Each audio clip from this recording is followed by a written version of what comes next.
네, 안녕하세요. 오늘은 경실련 도시개혁센터 도시대학 유튜브 강의 도시 일반의 제4강 고령사회의 도래와 도시정책 방향에 대해서 강의가 있겠습니다. 오늘 강의는 우명재 서울시립대학교 교수님께서 강의를 해주시고요. 토론으로 홍익대학교의 김영규 교수님께서 토론을 해주시겠습니다. 먼저 서울시립대학교 우명재 교수님 소개해드리겠습니다. 예, 안녕하십니까. 서울시립대학교 우명재입니다. 네, 다음으로 홍익대학교 김형규 교수님이십니다. 예, 반갑습니다. 홍익대학교 김형규입니다. 예, 오늘 강의는 고령사회 도래와 도시정책 방향에 대해서 우명조 교수님께서 강의를 해주시고 저와 김형규 교수님께서 중간에 필요한 질문이라든가 토론을 진행하는 순으로 하겠습니다. 그럼 먼저 우명조 교수님 시작해 주시죠. 편하게 하시면 될 것 같습니다. 네. 예, 방금 소개받은 우명재입니다. 오늘 제가 말씀드릴 내용이 이 고령사회 도래, 이 고령사회 대응에서 어떤 도시정책 방향을 우리가 가져야 하는지에 대한 내용이 되겠는데요. 도시계획이라든가 도시개발 측면에서 좀 접근을 해보도록 하겠습니다. 크게 5 챕터로 구성이 되어 있는데요. 첫 번째는 이제 인구 구조가 이제 어떻게 변화되고 있고 이 고령화 추세가 얼마나 심각하게 우리에게 다가오고 있는지 이제 그런 것들에 대한 논의가 되겠고, 두 번째와 이제 세 번째 챕터에서는 그렇다면 우리는 어떻게 이 고령화에 대해서 대응을 하고 있는가, 이 지자체들의 이제 정책 사례들을 좀 살펴보고 그와 관련해서 이제 그 제도, 법 제도와 관련된 내용들 그리고 그것들의 한계 이런 것들을 좀 진단을 하고요. 네 번째 챕터에서 그렇다면 우리가 고령 친화 도시를 조성하기 위해서 어떤 방향을 택해야 되는지에 대해서 뭐 구체적인 결과가 아니라 앞으로 우리가 좀 연구를 해야 될 부분과 좀 이슈가 되는 부분들이 어떤 것들이 있는지, 과제들이 어떤 것들이 있는지에 대해서 좀 논의를 하려고 합니다. 그리고 마지막 챕터는 전체적인 그 결론과 시사점이 되겠습니다. 예, 뭐 우리 사실은 이 고령 사회가 지금 막 계속 시작되고 사실은 이런 고령 사회를 전 세계적으로 아직 경험한 나라가 많지도 않고 일본이 저희보다 조금 앞서 나갑니다만은 뭐 아직 여기에 대한 해답이 나와 있는 것도 아니고 우리가 분야에서 많은 공부를 하고 해야 되는데 오늘 그 방향성에 대한 부분을 좀 중심적으로 우리가 우리 우 교수님께서 말씀해 주시면 좋겠네요. 네. 예. 그래서 첫 번째가 인구 구조 변화와 요 고령화 추세가 되겠는데요. 이 첫 번째 그림을 보시면 지금은 2020년 정도 됐을 때 요 평균 그 수명이 여성의 경우에는 86.5세, 남성의 경우에는 80.5세 이렇게 나오고 있고 2070년에 가면은 약 90세, 평균 90세 정도로 이제 평균 수명이 길어질 것이다. 이렇게 그 통계청에서 발표를 하고 있는데 최근에 그 기술 수준이 급속도로 변화하고 있기 때문에 최근에 이제 많은 그 연구들에서는 거의 100세가 넘는 그런 평균 수명을 논의하는 사례가 상당히 많고 저 또한 그렇게 될 것으로 예상이 되고 있습니다. 요 밑에 그림을 보시면은 그 이 1965년부터 향후 2067년 이때까지의 그 성비랑 연령 구조별 요 분포 그래프를 보여주고 있는데요. 2067년에 가면 통계청에서 이제 최근에 발표한 내용을 보면 65세 이상의 고령 인구가 전체 인구에서 차지하는 비중이 약 46%를 넘어서게 됩니다. 근데 여기 그 빨간 줄로 표시되어 있는 부분이 평균 은퇴 연령이 되는데 요 세 번째 67년 그래프를 보시면 빨간 줄 위로 분포하는 인구 비율이 전체에서 차지하는 비중이 절반이 넘습니다. 그 얘기는 뭐냐면 우리 전체 인구의 과반수 이상이 은퇴를 했거나 이미 고령자들이라고 보시면 될 것 같고요. 우리가 이 국토 공간에서 거주하고 있는 전체 인구의 대다수가 고령자라고 보시면 될 것 같습니다. 그래서 이게 의미하는 바가 우리가 지금까지의 도시 개발이라든가 도시 계획을 수립할 때 일반인을 대상을 기준으로 이런 계획이라든가 이런 것들을 수립을 하고 있는데 가까운 미래에 대부분의 인구가 고령자라는 거죠. 그렇다면은 우리가 이런 도시개발이라든가 도시계획 수립에 있어서도 그 대상이 되는 기준이 일반인이 아니라 고령자를 대상으로 한 그런 고려가 필요한 시점이다. 이렇게 볼 수가 있겠습니다. 예, 우 교수님 요게 예, 평균 은퇴 연령을 보니까 지금 한 50세 내외 정도가 될 것 같네요, 그죠? 그렇죠. 이게 언제 연령인지 모르겠는데, 민간 부문이랑 그런 거를 다 예. 포함한 그러니까 예, 현재 수준이죠. 그렇죠. 예. 근데 아마 이게 아마 2020년, 21년 요때쯤에 그 연령인 것 같은데, 네. 아마 이것 자체도 이제 계속 좀 올라가지 않을까 하는 그런 생각이 좀 요즘에 이제 들긴 그런 논의가 네, 그렇죠. 이루어지고 네. 있죠. 네. 그게 뭐 연금이라든가 이제 그런 걸 고려했을 때 사실 필요한 예. 사항이라고 볼 수가 있겠습니다. 네. 그럼에도 불구하고 전체 인구에서 차지하는 연령 그렇죠. 비중은 은퇴자 수가 고령자 굉장히 또는 다수가 은퇴자가 이제 다수가 예, 그렇게 되겠죠.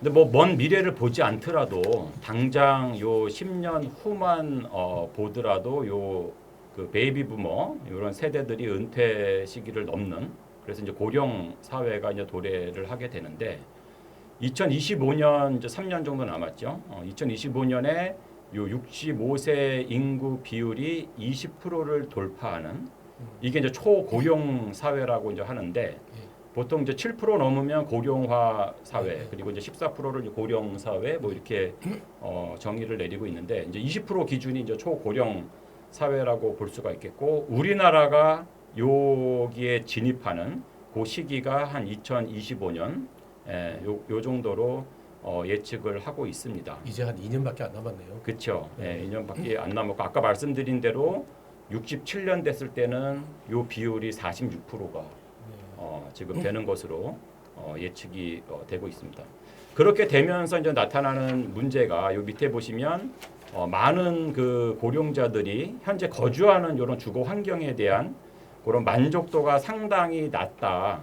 이런 조사 결과들이 나오고 있는데 뭐 그럴 수밖에 없는 것이 계속해서 이 고령 인구는 증가하고 있는 반면에 우리의 그 도시계획이라든가 도시개발의 경우에는 기존의 일반인을 기준으로 한 이런 그 접근 방법, 요게 지금까지 큰 비중을 차지했다고 볼 수가 있겠고요. 그렇다고 해서 물론 이 고령자들을 위한 정책이 없는 것은 아닙니다.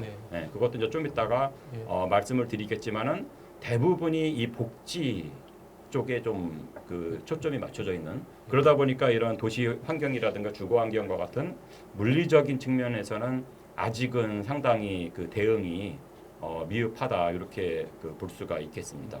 그리고 아까 그 교수님께서 말씀해주신 인구 구조 또는 뭐 고령 인구 비율 이런 것과 관련해서 또 볼 수 있는 시각 중에 하나가 바로 이제 중위 연령이라는 개념입니다.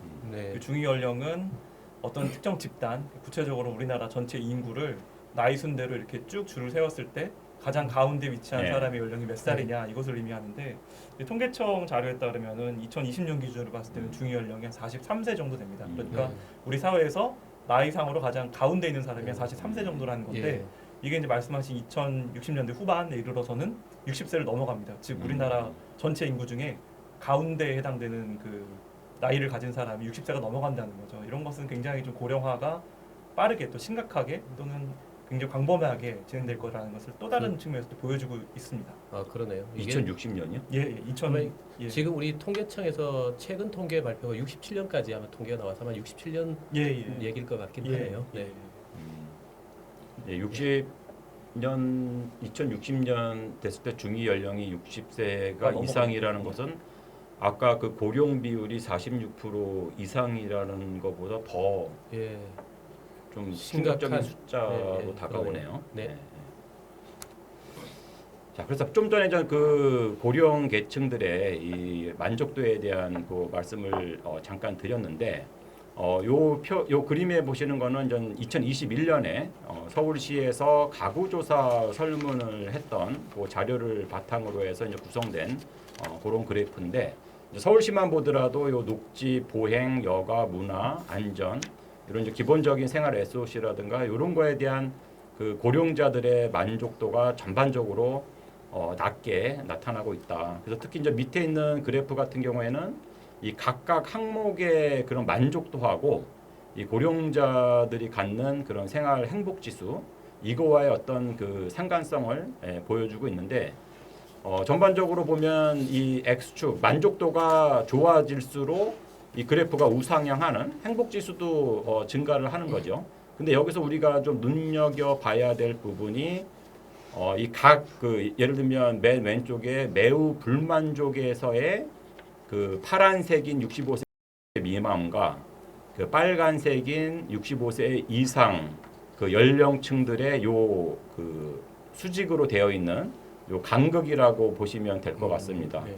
그래서 일반 인구에 비해서 고령 인구의 경우에 요 편차가 상당히 크다.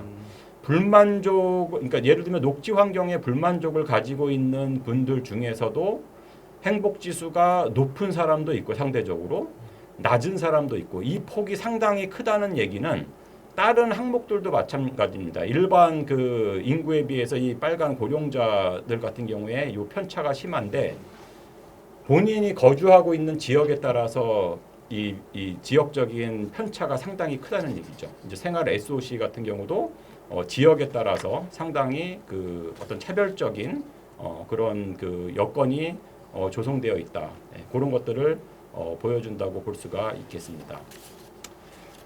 그래서 이제 1980년대부터 지금까지 이제 최근까지의 그런 인구 사회적인 측면 그리고 경제 기술적인 측면 그리고 주택 공급과 관련된 이런 트렌드들을 한번 쭉 살펴보면은 대체적으로 이제 인구 사회적 측면에서 보면 우리가 뭐 지금 논의하고 있듯이 요 고령화가 되게 중요한 이런 화두로 지금 제시가 되고 있고 경제 기술적인 측면에서는 뭐 잘 아시다시피 4차 산업혁명 시대가 이제 도래를 했고 여러 가지 스마트 기술이라든가 이런 첨단 이런 그 기술이 지금 발전이 되고 있고 여기 물리적인 측면에서의 어떤 주택 측면만 보더라도 뭐 캥거루 하우스라든가 뭐 맞춤형 평면 이런 그 설계 등 이런 수요자 중심의 주택 시장으로 전환이 되고 있는 상황입니다.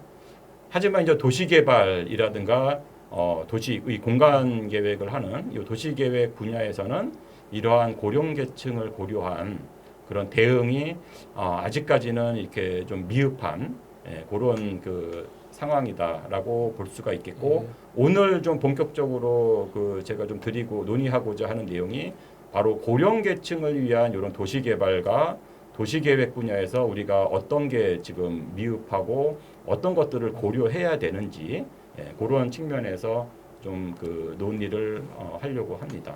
예.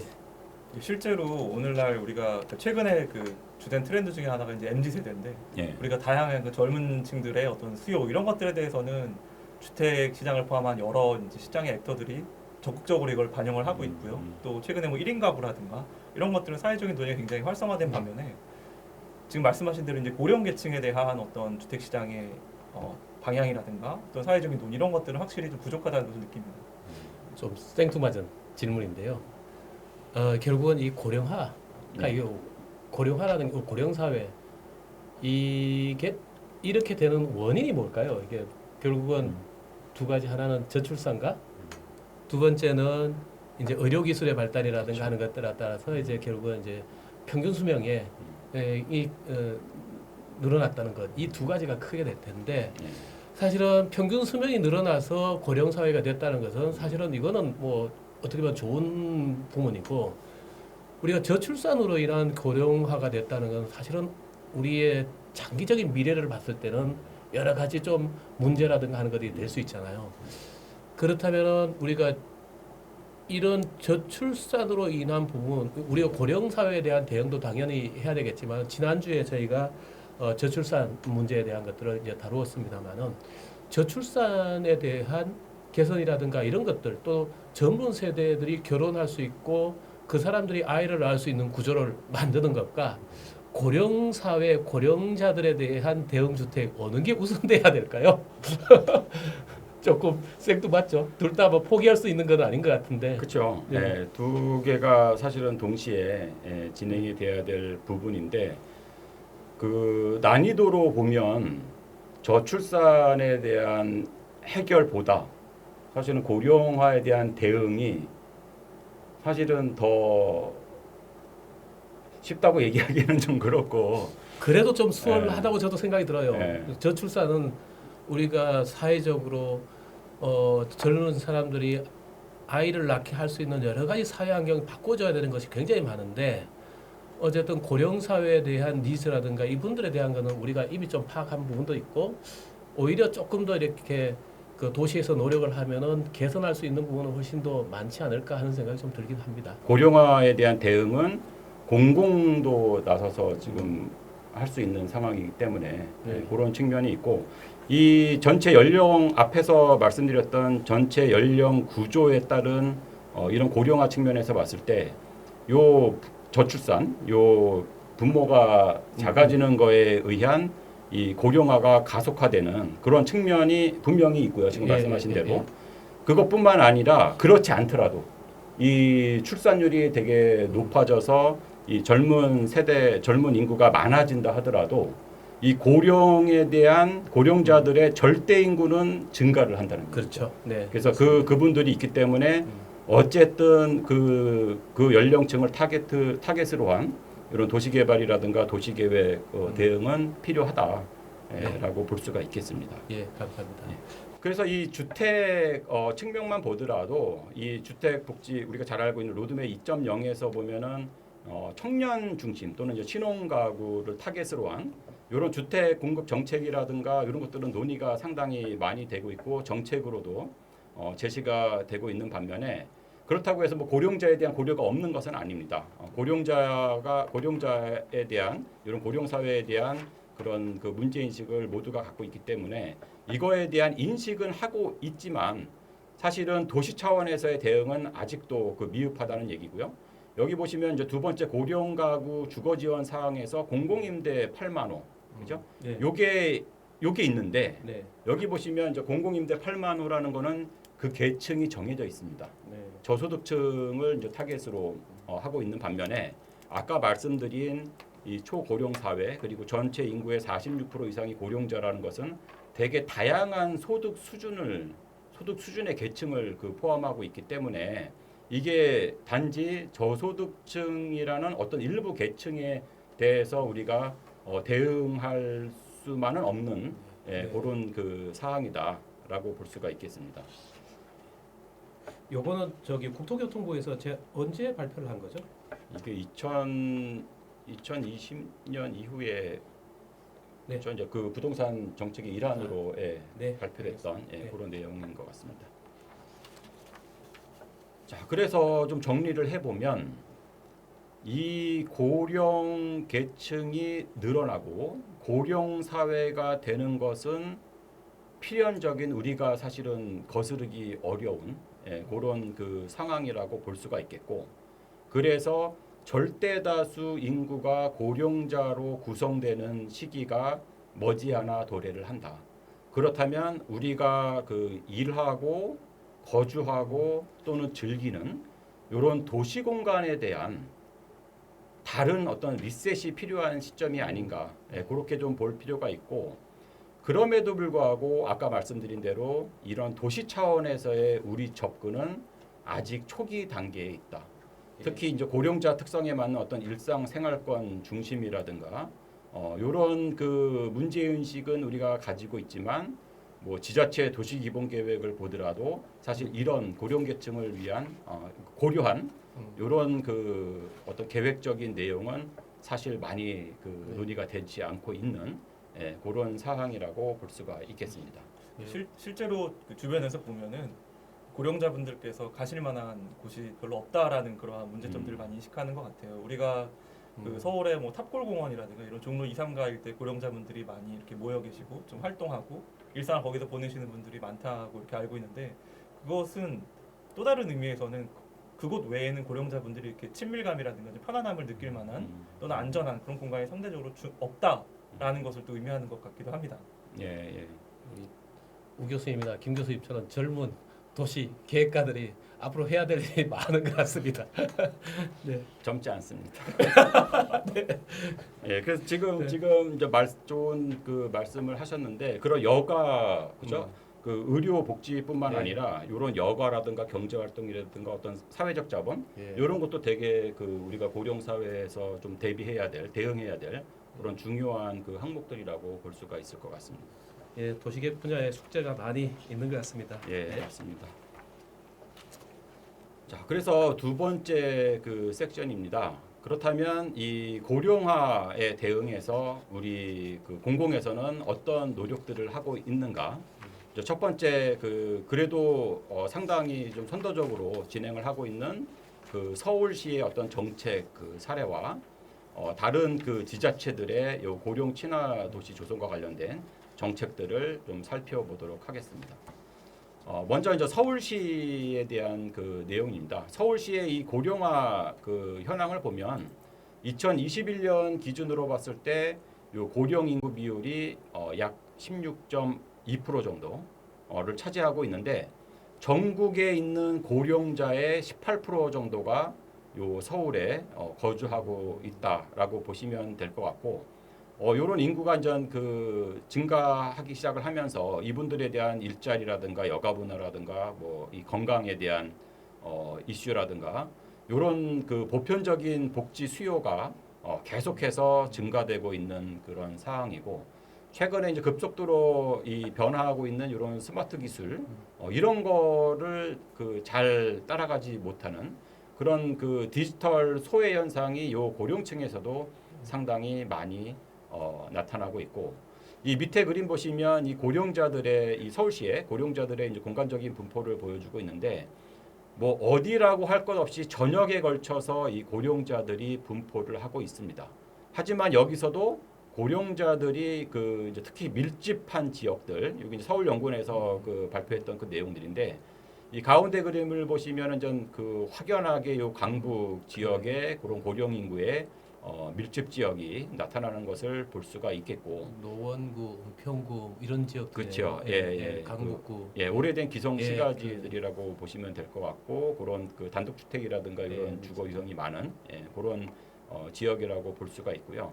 이제 특히 이거에 따라서 그런 지역의 인프라 수준이라든가 그런 기반 시설 접근성에서의 그런 지역적인 차이가 나타날 수밖에 없기 때문에 이런 고령자들에 대한 어떤 서비스에서도 차이가 발생할 수밖에 없는 그런 그 상황이라고 볼 수가 있겠고요.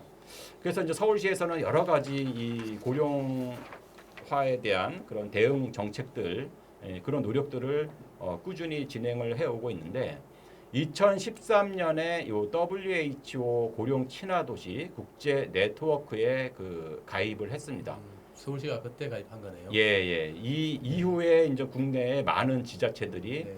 요 WHO 국제 고령 친화 도시 국제 네트워크에 이제 회원 도시로 가입을 하고 있고 요 서울시 같은 경우에는 요 노인 복지 기본 조례를 2011년에 제정을 했는데 그 안에 있는 내용들을 보면 요 위에서 말씀드린 그 WHO 고령 친화 도시 가이드라인 여기서 제시하는 그 8대 영역하고 이제 상당히 연관성이 있다고 볼 수가 있겠습니다. 그 중에서도 요 2장에 있는 노인 복지 정책 그리고 이 3장에 있는 고령 친화 도시 내용 이런 것들이 이 8대 영역하고 관련이 있다고 볼 수가 있겠는데 이 서울시 기본조례를 쭉 살펴보면 대부분이 요 의료라든가 복지 서비스에 좀 초점이 맞춰져 있고 이 도시 계획이라든가 이제 도시 개발 물리적인 환경 측면에서 다룰 수 있는 게 요 3장의 고령 친화 도시라고 할 수가 있겠는데 여기서 보시는 것처럼 일반적인 그런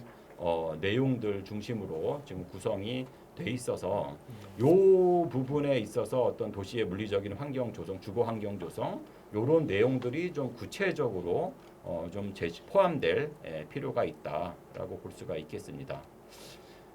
그래서 이제 그 서울시 이제 고령화 정책들의 좀 흐름을 좀 여기서 그 논의를 하려고 하는데요. 앞에서 말씀드린 대로 요 WHO 고령 친화 도시 가이드에서 얘기하고 있는 요 8대 영역을 보면 크게 요 물리적인 환경과 사회적인 환경 요 두 가지로 구분을 짓고 있고 요 물리적인 환경 측면에서는 외부 환경하고 시설, 교통수단, 주거 환경 이런 측면을 다루고 있고 요 사회적 환경 측면에서 보면 아까 말씀하셨던 여가 사회 활동 그리고 이런 사회 통합 어떻게 보면 이제 사회적 자본과도 좀 그 관련이 있다고 볼 수 있겠고요. 그 다음에 이제 그 건강이라든가 의사 소통 그래서 그 고령자분들의 어떤 경제적인 활동과 그 어떤 공동체 활동이라든가 이런 내용까지 같이 이 8대 영역에 담겨져 있고 서울시 같은 경우에 이제 이 실행 계획을 보면 1기, 2기가 있는데 여기에 있는 내용들이 대부분 이 8대 영역과 좀 연결이 되는 그런 내용들이라고 볼 수가 있겠고 요 1기에 비해서 2기에 넘어오면서 요 6개 영역이 뭐 5개로 줄기는 했는데 거의 다 같이 이 WHO에서 얘기하는 이 8대 영역과 그 궤를 같이 하고 있다. 여기에는 이제 환경, 물리적인 환경과 여러 가지 사회적인 그런 측면들 이런 것들이 그 같이 논의가 되고 있다라고 보시면 될 것 같고요. 좀 더 이제 구체적으로 이 서울시의 그 고령화 그 정책 흐름을 한번 쭉 살펴보면 2009년에 9988 어르신 프로젝트라는 요게 이제 나왔는데 전국 최초의 그런 종합적인 노인복지 대책이라고 얘기를 해요. 그래서 9988이라는 게 이게 어떤 의미인지 아십니까? 예, 99세까지 팔팔하게 그렇죠. 살자. 예, 정확하게 네. 예, 그 말씀인데 사실 지금은 저렇게 얘기하면 혼날 것 같아요. 그래요? 100세까지인가요? 넘어야 된다고 합니다. 예, 아까 처음에 말씀드렸듯이 그 통계청에서는 90세를 예. 2060년 그 전후로 이렇게 보고 있는데 급속도로 지금 기술 발전이 일어나고 있기 때문에 그렇죠. 개선되면서 예, 네, 그렇죠. 예, 그래서 훨씬 더 그 이 평균 수명이 늘어날 것이다. 예, 그래서 그 이후로는 보면 이 용어를 쓰고 있지 않은 거고. 아, 그래요? 그건 네. 제 생각입니다. 제 의견이고요. 예. 예, 그렇고 이제 2010년에 보면 2020년 그 2020 고령 사회 그 마스터 플랜이라는 게 요때 그 수립이 되고 또 2030 고령 사회 마스터 플랜도 이후에 수립이 되는데 이때부터 이제 지속적으로 여러 가지의 그런 계획들이 서울시에서 그 제시가 되기 시작을 합니다. 그래서 도시계획적인 측면에서 한번 밑에 있는 도시계획적인 측면을 한번 보면 2020 고령사회 마스터 플랜에서 이 노인 보호 구역 확대라는 어떤 공간적인 측면에서 다루기 시작을 했고 이런 고령지나 주택 공급에 대한 내용도 일부 담기기 시작을 했고요. 아까 요 기본 조례가 2011년도에 그 제정이 됐다고 말씀드렸고 2012년에 그 서울 어르신 종합계획이라는 게 또 이 발표가 됩니다. 여기서도 보시면은 요양시설이라든가 여러 가지 그 법 개정이라든가 이제 임대주택에 대한 공급이라든가 이런 게 이제 지자체 차원에서도 제시가 되기 시작했다라고 보시면 될 것 같고요. 요 2015년에 그 수립된 그 두 번째 2030 마스터 플랜 같은 경우 보면은 여기에서 이제 처음 요 마을 단위 무장애 환경 조성해 갖고 이 기존의 어떤 그 복지라든가 그 주택과 관련된 점적인 측면에서 요런 좀 확장된 공간 단위 요런 개념들이 요때 그 제시가 되기 시작을 하고요. 그리고 이제 최근에 2021년도에 그 발표된 2020 초고령 사회 도래를 대비한 어르신 복지 종합 계획 요 계획을 보시면 이제 최근에 그런 IT 기술이라든가 이런 것들을 좀 그 반영할 필요가 있다. 그런 내용도 있고 여기서 또 중요하게 우리가 봐야 될 게 요 도시계획적인 측면에서의 요 노인들의 생활 반경을 고려한 그 얘기는 전 이 어떤 공간적인 개념이 좀 더 구체화되고 확장돼 있다라고 보시면 될 것 같고요. 특히 요 개발 예정지에 대한 어떤 지구 단위 계획 수립할 때 좀 이런 것들을 고려를 하라는 도시계획과 좀 그 맞물리기 시작을 하는 그런 움직임이 이제 최근에 요 지자체 차원에서 그 보이기 시작을 했다라고 보시면 될 것 같고요.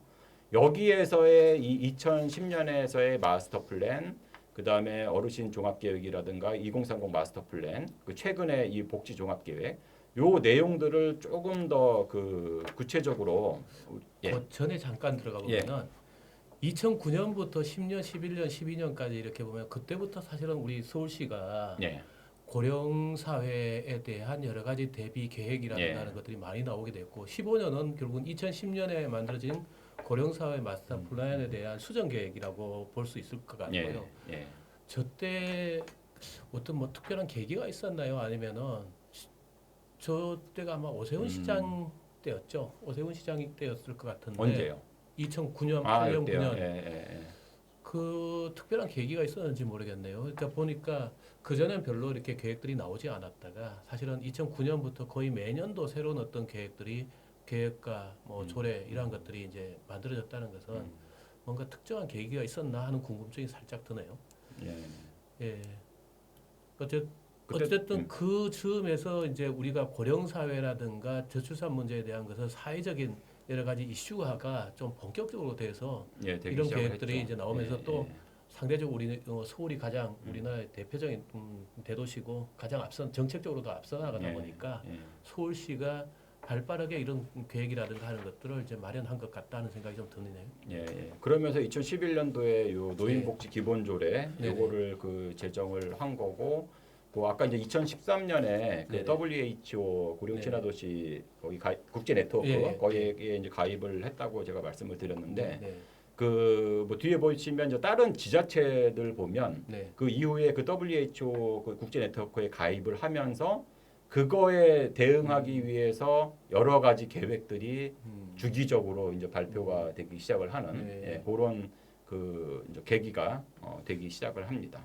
그래서 우리가 지금 이제 최근에 이제 특히 피부로 이 고령 사회에 대한 그 논의가 많이 되고 있고 우리가 그 어떤 위기 의식이라든가 이런 피부로 느끼고는 있지만 상당히 그 전부터 이 문제 인식이 되고는 있었다. 네. 그러면서 그거에 대한 어떤 그 대응 방안이 논의는 되고 있었고 이 서울시처럼 이런 계획들이 그 수립은 되고 있는데 사실 이게 그 도시계획국이라든가 도시계획 측면에서 그런 그 부서에서 수립된 계획이 아니라 복지 부서에서 수립된 그렇죠. 예, 그런 그 계획들이기 때문에 이런 그 실제로 우리가 그 고령자를 비롯해서 모든 사람들이 이 활동을 하는 물리적인 환경에 대한 대응도 상당히 그 중요하기 때문에 예. 이런 도시계획적인 차원에서의 그 대응이 저희는 중요하다라고 사실은 볼 수가 도시계획을 하는 있습니다. 사람들이니까 도시계획적인 어떤 부분을 강조를 하지만은 예. 사실은 또 노인들의 경우에는 당장에 먹고 살고 하는 그렇죠. 이런 여러 가지부터 예, 들어가니까 예. 복지부터 사실은 예. 이제 접근하는 것이 중요한, 어떻게 보면 예, 중요한 포인트죠. 맞는 예, 순서이기도 할 것 예, 같습니다. 예, 네. 예.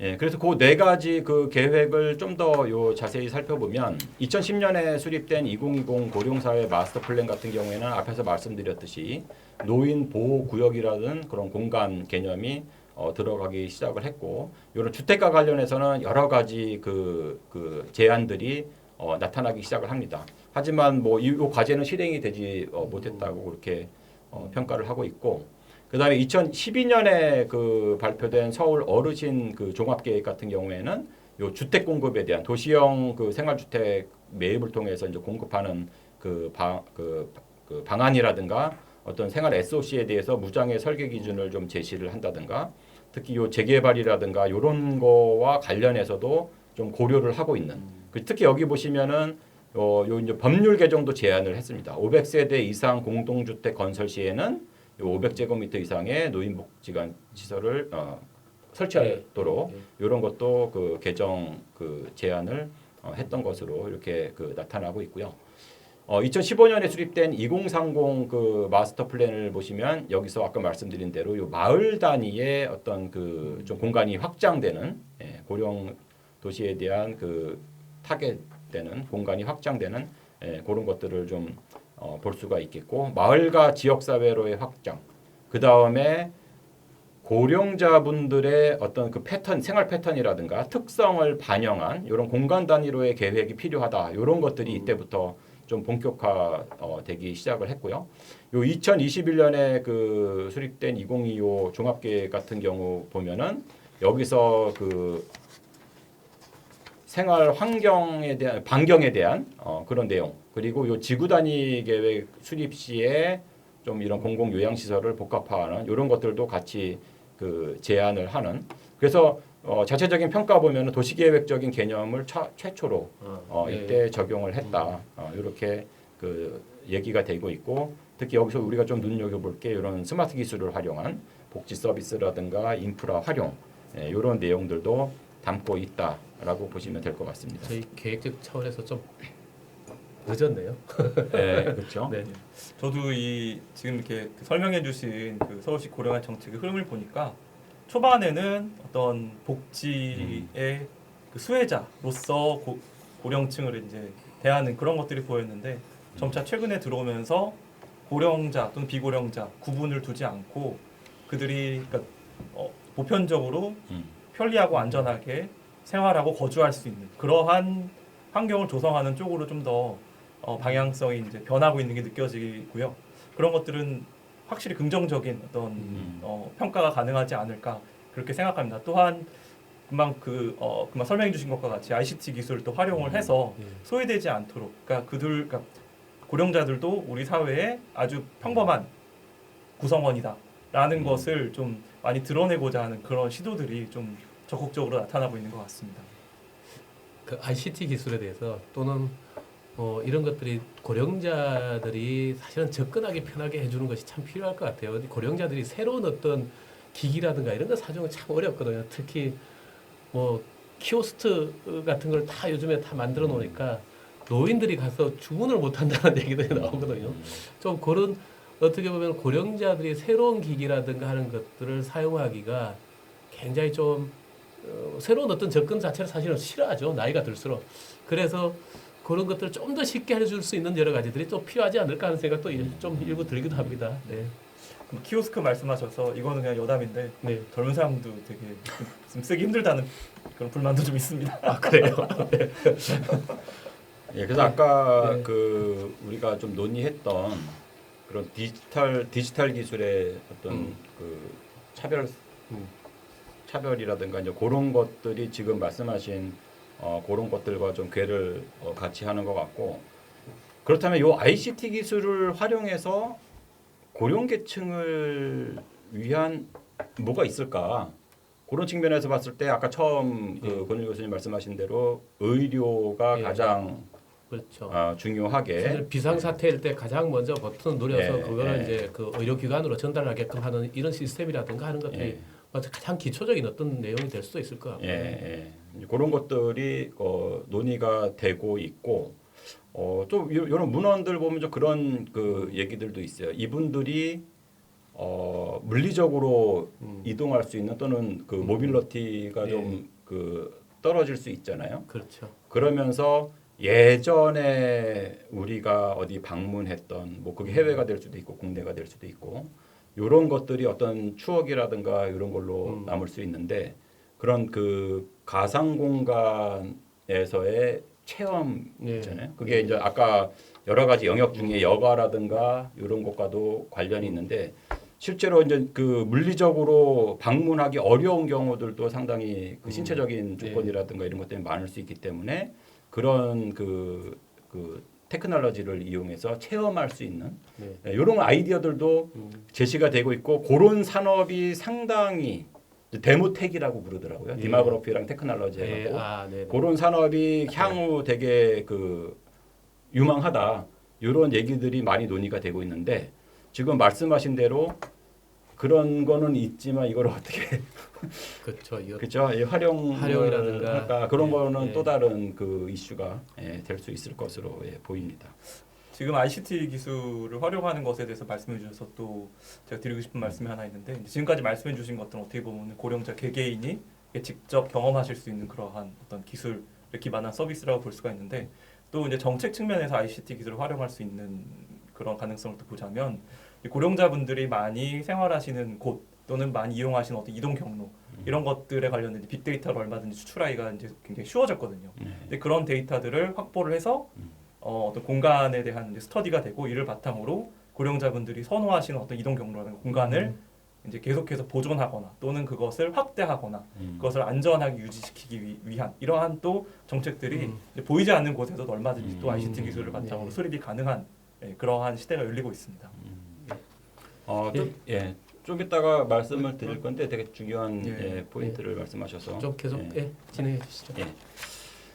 그래서 그런 그 계획뿐만 아니라 실제로 요 그 시범 사업도 서울시에서는 이렇게 추진을 좀 하고 있는 것으로 이렇게 파악이 되는데 뭐 대표적으로 2017 그 고령 친화 마을 시범 사업 이런 게 있긴 있습니다. 있긴 있는데 그 내용들을 보시면 그 지역 상점 개선을 그 통해서 뭐 노인 존중 분위기 확산이라든가 이런 그 얘기를 하고 있는데 실제로 그 내용들을 보면 그 어떤 동네 그 상점 안에 이 사진에 보시는 것처럼 노인분들이 좀 편하게 방문하셔서 이렇게 뭐 쇼핑이라든가 그런 거를 할 수 있는 이런 사업들이 좀 진행이 되고 있어요. 그러니까 상당히 아직은 좀 소프트웨어적인 그런 측면에서 이런 그 시범 사업들이 진행이 되고 있다라고 보시면 될 것 같고요. 서울뿐만 아니라 전 그 다른 지자체들도 제가 쭉 조사를 해보면서 놀란 게 많은 지자체들이 노력을 하고 있습니다. 네. 그래서 그 예를 들면 이제 부산광역시 같은 경우도 요 2021년에 노인복지 기본 조례라는 것을 제정을 했고 이거에 따라서 그 노인복지 실행 계획을 1기, 2기 이렇게 나눠서 그 계속해서 그 진행을 하고 있는데 여기 이제 아까 말씀드린 대로 그 WHO 고령친화도시 네트워크 가입과 무관하지 않은 서울시보다 한 10년 늦었네요. 서울시가 아까 보니까 2011년에 제정을 했습니다. 제정했는데. 그래서 네. 요 그 다른 지자체들 보면은 그 회원 가입하면서 이제 본격적으로 준비라든가 네. 그런 계획이 그 진행되는 것으로 이렇게 파악이 되고 있고요. 특히 이제 여기서 이 계획에서 다루는 내용들을 보면은 그 물리적인 환경, 경제 활동, 사회 참여, 사회적 통합, 건강과 돌봄 요런 항목들에 대해서 여러 가지 그 제안들을 하고 있는데 요런 항목들이 아까 말씀드린 대로 그 WHO 고령친화도시 가이드라인의 8대 영역하고 연관이 된 그런 내용들이라고 보시면 될 것 같고요. 그래서 뭐 그 뒤에 나와 있는 내용들 보면 이제 구체적으로 어떤 항목들에 대해서 이것들을 다루고 있는가. 그래서 뭐 1기에서는 이렇게 6가지 그 일곱 가지인가요? 네, 7가지에 대해서 이렇게 그 다룬 반면에 뭐 2기 같은 경우에는 요 근거리 복지 인프라 구축이라든가 기존 주거 환경의 질 향상 이런 것들은 사라졌어요. 사라졌는데 뭐 그 내용을 보면 이미 요거는 뭐 달성했거나 뭐 그런 이유로 뭐 여기서는 반영이 안 된 뭐 그런 그 내용을 좀 얘기를 하고 있고요. 부산시뿐만 아니라 이제 제주도도 보면은 여기 보시다시피 여기는 2017년에 조례를 제정을 했습니다. 부산보다 빠르네요. 그리고 여기도 마찬가지로 2기 실행 계획이 한 요 2021년부터 2025년 타겟으로. 그래서 아까 그 부산과 마찬가지로 여기도 1기를 했었고 2기 실행 계획이 나왔고 내용들을 보시면 이제 항목들이 상당히 그 비슷합니다. 그래서 뭐 좀 비판적으로 보시는 분들은 그 이런 계획에서 지자체 이름만 바꾸면 다 똑같지 않냐. 그렇게 비판하시는 분들도 있는데 뭐 꼭 그런 건 아닙니다. 그 지역의 특성에 맞는 그런 것들을 좀 그 살려서 계획에 반영하는 그런 것들을 좀 볼 수 있겠고요. 그 뒤에 있는 뭐 영역별 그 내용들도 앞에 거랑 그 유사한 그런 형태를 보이고 있고 이거 외에도 뭐 많은 아까 말씀드린 대로 많은 지자체들이 있는데 전체적인 포맷은 비슷한 그런 그 사실 현황을 우리나라가 보입니다. 겪고 있는 부분이 비슷하고 또 우리나라 국민들이 생각하고 있는 여러 가지 필요라든가 하는 것들이 대체로 어떤 도시에 살더라도 비슷한 부분이 있고 또 해당 도시에 살고 있는 아주 독특한 부분의 차이가 있기 때문에 아마 공통된 것이 한 뭐 80% 된다면은 이제 좀 그 도시마다 차별성 있게 가져가는 것이 한 1-20% 이런 정도가 되지 않을까 싶긴 해요. 그렇죠. 뭐 큰 차별화를 그렇죠. 두기는 사실은 그렇죠. 그렇죠. 뭐 우리 국민들이 대체로 필요로 하는 니즈가 사실 공통된 것들이 뭐 대체로 비슷하죠. 생각하는 것도 많은 공통돼 있는 부분 많고요. 그래서 뭐 대표적으로 뭐 많이 고려되는 게 이런 환경이라든가 그런 모빌러티, 그다음에 주거 환경 이런 것들 중심으로 이제 다양한 그 제안들이 제시가 있다고 볼 수가 있겠고요. 그런 그 지자체 계획뿐만 아니라 이런 실제 그 어떤 도시개발 측면에서의 그런 사례들을 좀 이렇게 살펴보면 그게 이제 저희가 공공에서 그 진행을 하는 또는 민간에서 그 공급을 하는 그 다음에 이제 도심에 입지를 하고 있냐 교외에 입지를 하고 있냐 이제 그런 유형으로 이제 여러 그 사례들을 쭉 좀 그 살펴본 그런 내용이라고 보시면 될 것 같고 대부분이 필지 단위의 건축 사업이라고 보시면 될 것 같아요. 네. 그 다음에 어떤 커뮤니티 차원에서의 그 마을 단위, 네. 필지 단위가 아니라 그런 커뮤니티 차원에서의 그 사례들을 좀 살펴보면 요 대표적인 게 서천 어메니티 복지 마을 요게 될 수가 있는데 여기 보시면 요 주택뿐만 아니라 의료 복지, 그 다음에 뭐 체육 시설 요런 것들이 일정 단지 안에 다 들어가 있는 그런 형태를 띠고 있고 요 주택 같은 경우에는 LH에서 요 보금자리 주택으로 좀 관리하고 있는 그런 사례라고 이제 볼 수가 있는데 요 사례 같은 경우에는 사실은 좀 이 농촌 지역에 지금 입지해 있어서 요 도시 차원에서의 어떤 접근이라고 보기에는 좀 거리가 있는 그런 사례라고 볼 수가 있겠고요. 그다음에 이제 경기도 같은 경우에도 되게 적극적으로 이런 사업들을 하고 있는데 이제 카네이션 마을 조성 사업이라고 해서 2017년부터 이 사업을 그 시행을 하고 있는데 보면은 전 그 어떤 공모 사업적인 그 성격을 가지고 있고 되게 좀 소규모로 진행되고 있는 그래서 어떤 환경 개선이라든가 어떤 복지라든가 일자리라든가 이런 내용들을 담고 있기는 한데 대부분이 다 어떻게 보면 도시재생 사업 수준의 그런 그 사업들이다라고 볼 수가 있겠습니다. 그래서 지금 보면 뭐 공공이라든가 이런 측면에서 접근하고 있는 그런 내용들이 뭐 필지 단위의 건축 사업이라든가 마을 단위라 하더라도 이런 도시재생 사업 차원에서의 그 좀 접근에 좀 한정이 되어 있다라고 볼 수가 있겠고요. 특히 요 뭐 건축 사업만 보더라도 공공 같은 경우에는 아까도 말씀드린 대로 저소득층을 좀 타겟으로 하고 있고 이 민간 같은 경우에는 뭐 더 클래식 500 같은 경우에는 건대 입구에 있는 되게 그 잘 알려진 그 사례인데 상당히 고소득층을 대상으로 하고 있는. 근데 이 사각지대가 있다는 얘기죠. 네. 중소득층에 대한 사각지대. 이분들이 이제 상당히 많은 비중을 차지하고 있는 반면에 이분들에 대한 어떤 그 대응은 상당히 아직은 그 초기 단계에 있다라고 볼 수가 있겠습니다. 예, 뭐 지금까지 우리 우 교수님이 한 40분, 45분 정도에 걸쳐서 우리나라 고령 사회에 대한 추세와 우리 고령화에 대응한 여러 가지 대응 정책 사례들을 지금 서울시, 부산시, 제주시 사례를 가지고 얘기를 해주셨는데요. 사실 지금 요 사례들을 보면은 사실은 지방정부 차원에서 고령화에 대한 대응, 그다음에 여기 이제 그 도시개발과 사업에 대한 부분은 이게 대체로는 그래도 이제 공공의 중심이 된 부분과 민간에 대한 부분. 그러면서 다른 한편으로 우리가 고령자들이 실버타운이라고 해서 그냥 그 고령자들이 섬처럼 사는 것이 좋은가요? 아니면 그 사람들이 이 젊은 사람들 속에 같이 섞여서 사는 것이 좋은가요? 저는 이게 사실은 고령자라고 해서 노인들이 자기들끼리 이렇게 나이 든 사람들끼리 모여 사는 것을 즐겨 할까요? 그래서 실버타운에 대한 것들을 우리가 만들어야 되는지 아니면은 정말로 우리 일반 보통의 마을 우리 도시에 중간중간 필요한 경우에 점적으로 이렇게 들어가는 것이 좋을지 그런 여러 가지도 같이 좀 고민이 좀 돼봐야 되지 않을까 하는 생각도 들거든요. 지금 말씀하신 게 굉장히 공감이 많이 되는 게 사실 이렇게 보여주신 여러 사업들이나 사례들이 기본적으로 가정하고 있는 거는 기존의 이제 고령자분들이 사시던 곳에서 좀 더 나은 주거지가 될 테니까 일로 오시라 이런 건데 아까 이제 발표 자료 초반에도 이제 제시를 해주셨었는데 살던 지역에서 계속 살기, 소위 말해 에이징 인 플레이스라는 그 개념이 아직은 우리나라에 좀 이렇게 많이 확산되지는 않고 있는 것 같습니다. 예. 말씀하신 대로 고령자분들도 원래 뭐 어떤 특정 도시 지역에서 사시던 곳에서 계속해서 사시고 싶은 욕망이 있으실 거고 이제 연세가 많은데 갑자기 어디 잘 알지도 못하는 곳에 가서 살아라라고 했을 때는 많은 좀 불편함도 있으실 거고 또 정서적으로도 많이 좀 이렇게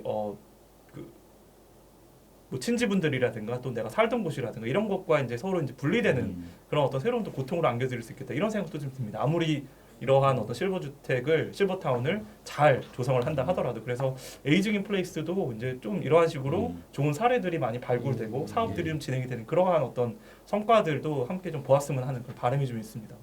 언뜻 생각나는 얘기가 우리 도시화 이론에 보면은 루이스 이론이 있잖아요.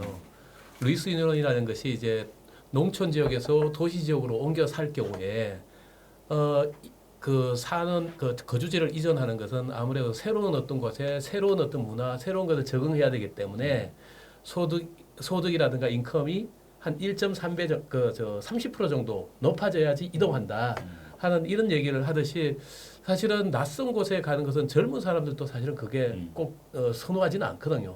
있던 곳에 살던 곳에 사는 것을 원하고 특히나 이제 그 나이 든 사람일수록 사실 기존에 살던 곳에 살고 싶어 하는 생각은 훨씬 더 많거든. 그러면은 완전히 새로운 어떤 실버타운에 우리가 만들어서 그분들을 거기에 새로운 어떤 거주지를 만들어서 이전을 시켜주는 것이 좋은지 정말로 기존에 살고 있는 곳에 어떻게 정책적으로 만드는 것이 좋을지 그리고 저도 개인적으로는 사실은 이런 주거지를 만들고 하는 부분에 지금 우리 대표적인 그 우리 저 공사가 LH잖아요. LH와 사실은 한 2030년대 이후 여러 가지 뭐 저기 연금이라든가 하는 것이 문제가 되지만 사실은 국민연금이라든가 하는 것도 2030년대까지가 되면 흑자가 가장 피크로 올라가거든요. 한 2천조 이상 그 적립이 되는 걸로 알고 있는데 저는 그 연금과 LH 이 연금공단에서 있는 이 비용과 LH라든가 또는 지방공사가 적절하게 이 비용들을 활용해서 쓴다면은 새로운 어떤 우리 사업 발굴이라든가 하는 것들도 좀 만들어낼 수 있지 않을까 하는 생각도 사실은 좀 했었었거든요. 네. 예. 네, 중요한 예. 포인트인 것 같아요. 예. 예, 저도 사실은 지금 말씀해주신 그러한 어떤 새로운 사업들을 많이 발굴을 해서 지금까지 이제 계속해서 확산되어 있는 이러한 새로운 실버타운 조성뿐만 아니라 에이징 플레이스까지 해서 예. 고령자분들한테 좀 선택의 기회를 선택할 수 있는 그런 옵션을 좀 많이 확보를 해주는 것도 좀 필요하지 않을까 그런 생각이 듭니다. 고령 친화 도시 조성 관련한 그런 법령들이라든가 이제 그런 것들을 좀 검토해보고 어떤 그 한계점이 있는지 좀 논의를 좀 해보도록 하겠습니다. 그래서 그 고령 친화적인 그런 도시 개발 또는 이제 도시 계획 관련해서 크게 이제 법령에 관한 거, 그 다음에 여러 가지 그 제도들에 대한 사항들 이런 것들을 쭉 우리가 좀 검토를 좀 해볼 수가 있을 텐데. 이제 그런 것들을 좀 구분을 한다면 도시 개발과 관련된 거 또는 이제 건축 주택법 같은 이런 그 필지 단위의 그 물리적인 환경 조성에 관한 거, 그 다음에 이제 주거 복지와 관련된 거 이렇게 크게 그 법령이 좀 유형화가 가능할 수 있을 것 같고요. 그 다음에 여러 가지 뭐 지침이라든가 그 신도시 계획 기준이라든가 이런 제도라든가 이제 조례들 이런 것들도 이제 같이 좀 검토를 해볼 필요가 있을 것 같고, 이런 것들을 크게 우리가 몇 가지 좀 유형을 나눈다면 이제 하드웨어적인 거랑 이제 소프트웨어적인 거로 좀 구별이 가능할 수 있을 것 같고요. 하드웨어적인 측면에서 보면 도시 개발, 그다음에 이제 기반 시설과 관련된 그리고 건물이라든가 어떤 단지 차원에서 우리가 물리적인 환경을 조성할 때 어떤 고령 친화적인 내용들이 있는지, 그리고 소프트웨어적인 측면에서는 뭐 복지 그 정책이라든가 이런 프로그램 서비스 차원에서 우리가 좀 검토가 가능할 수 있을 것 같습니다. 네. 그래서 그런 부문별 그 내용들을 한번 쭉 살펴보면 크게 이제 도시 주택 개발, 그다음에 보행 환경, 주거 복지 크게 이렇게 세 가지로 좀 나눠서 일단 살펴보면, 주택과 도시개발 관련해서는 뭐 도시개발법이라든가 공공주택 특별법이라든가 여러 가지 이런 법들이 좀 해당이 될 수 있을 텐데요.